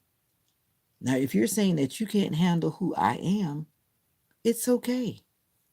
I'm not going to get bent out of shape. I will be okay. If you're not for me, if what I have going on in my life, hey, Sophia, welcome back. How do I use the link you post? You should be able to just click on it because it's blue. Just click on it. But once you click on it, it's going to take you from this live and you're going to go, you can go ahead and click on it now. And then it'll be in your history, in your, watched videos or whatever if you don't have that turned off. Or you could simply click on it and copy it. You can copy it. If you click on it, because it's blue, you can click on it and you should be able to copy and paste it in whenever you get ready to watch it. But I'm about to end the live. So before I end the live, you can just go ahead on and click on it because it's now 6 o'clock and I need to get ready to go out and walk. I need to walk this morning when the sun comes up. You are back again, and I've been on here for a mighty long time. I think I've been on here like 4 hours. I think. Yeah, I think so. Maybe even more than that because I was doing my hair again and getting ready for my day. But thank you for coming back, Sophia. I'm going to be out of here. Today's going to be a busy day. I'll probably come back tonight when I'm at the banquet just to shine a light on what's going on and whatever. There's my morning text for my person that's always checking in to tell me good morning. If only one person remembers me, my ex brother in law always remembers me and checks in on me to make sure I'm good. Anyway, yep. Thank you. I won't bother you any further. You're not bothering me. Now it's not live in my end. What do you mean it's not live? It should be blue. Not the one that's posted at the bottom, the one that I posted in the chat. At least I tried. Did I unpin it? Pin it? Self. And I hope it blesses someone in the future. Mariette, I'm about to get off here. I've been on here for a long time. and I need to rest myself. I think the sun is coming up.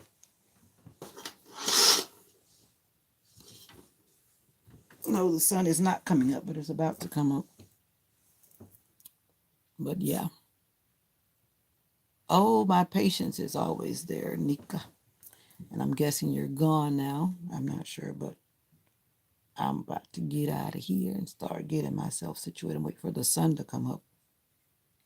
But I thought I had lost the live because I was going back into it the wrong way.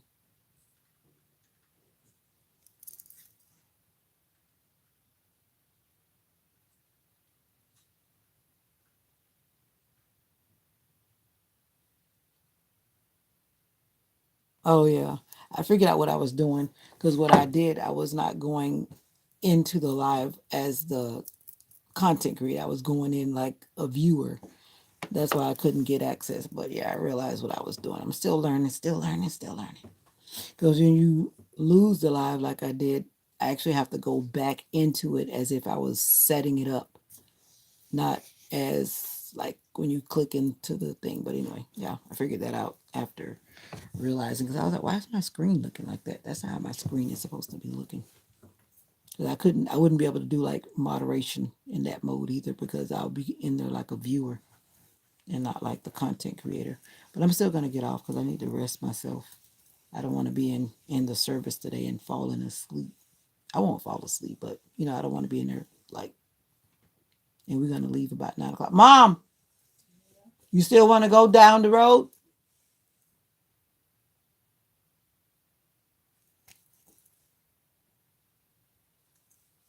mommy? You still want to go down the road to see that new pastor? You still want to go down the road to see the new pastor?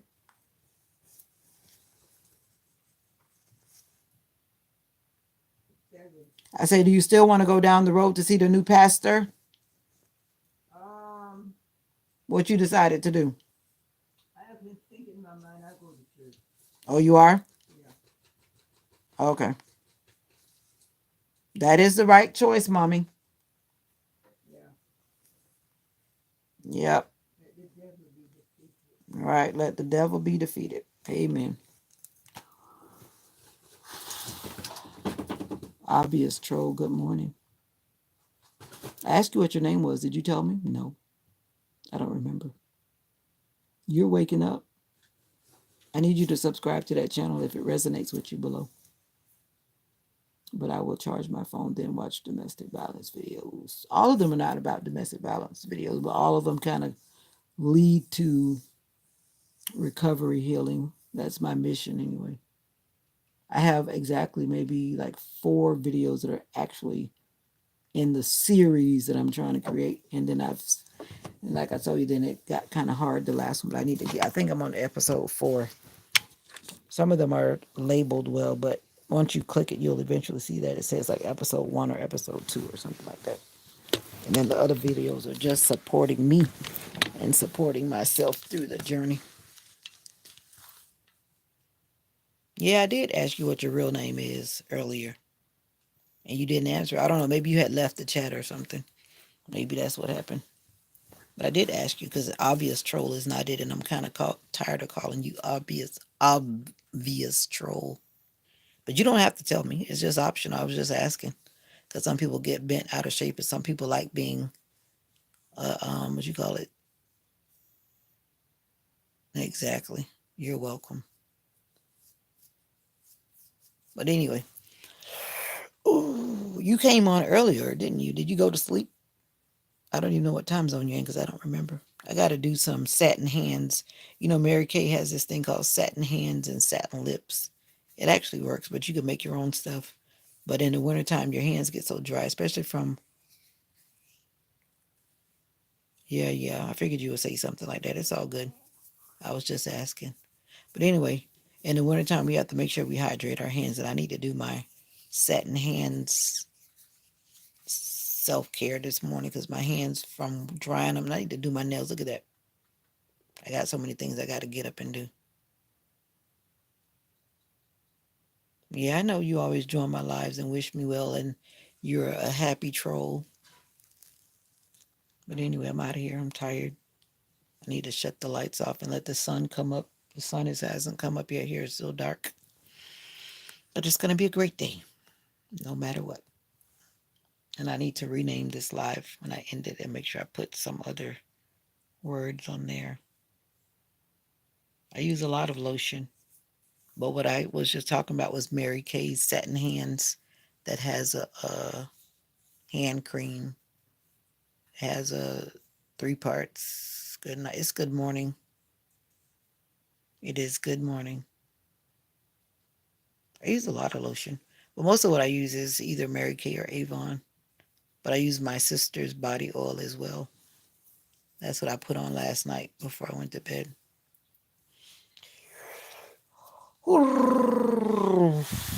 Peace, love, and joy. You are special. I am out of here. I'm not going to turn back right now because I need to take care of myself now.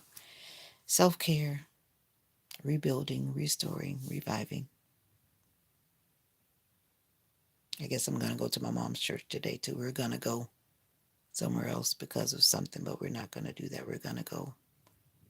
We're going to go there and deal with the enemies. There's good, the bad, the ugly everywhere. Good morning. It's nighttime where you are, Apiastro, because it's morning here. It is 6:19 a.m. And until next time, take care of yourself and remember that you are special. And if anybody asks you who told you, tell them Vita Songbird did, and she's always telling the truth.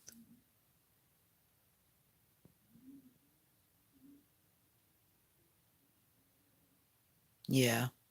I don't know why some people put their full name on like YouTube. I wouldn't. I mean, I don't know if that's your real name, but some people actually put their real name. And I don't think they think about whatever, but it's always best to probably not do that, depending on what's going on in your life. And then you maybe could maybe change it to something, you know, that resonates. That's why I changed my channels. I have one that's called My Deep Thoughts, and then um, the Breaking and Healing. They all actually had a name that was similar to my name, but I changed them all right before I started going live. And then I have the channel for Mocha. The only one that still represents my name is this one because this is my original channel. But I have Vita Songbird and not like Vita, my name.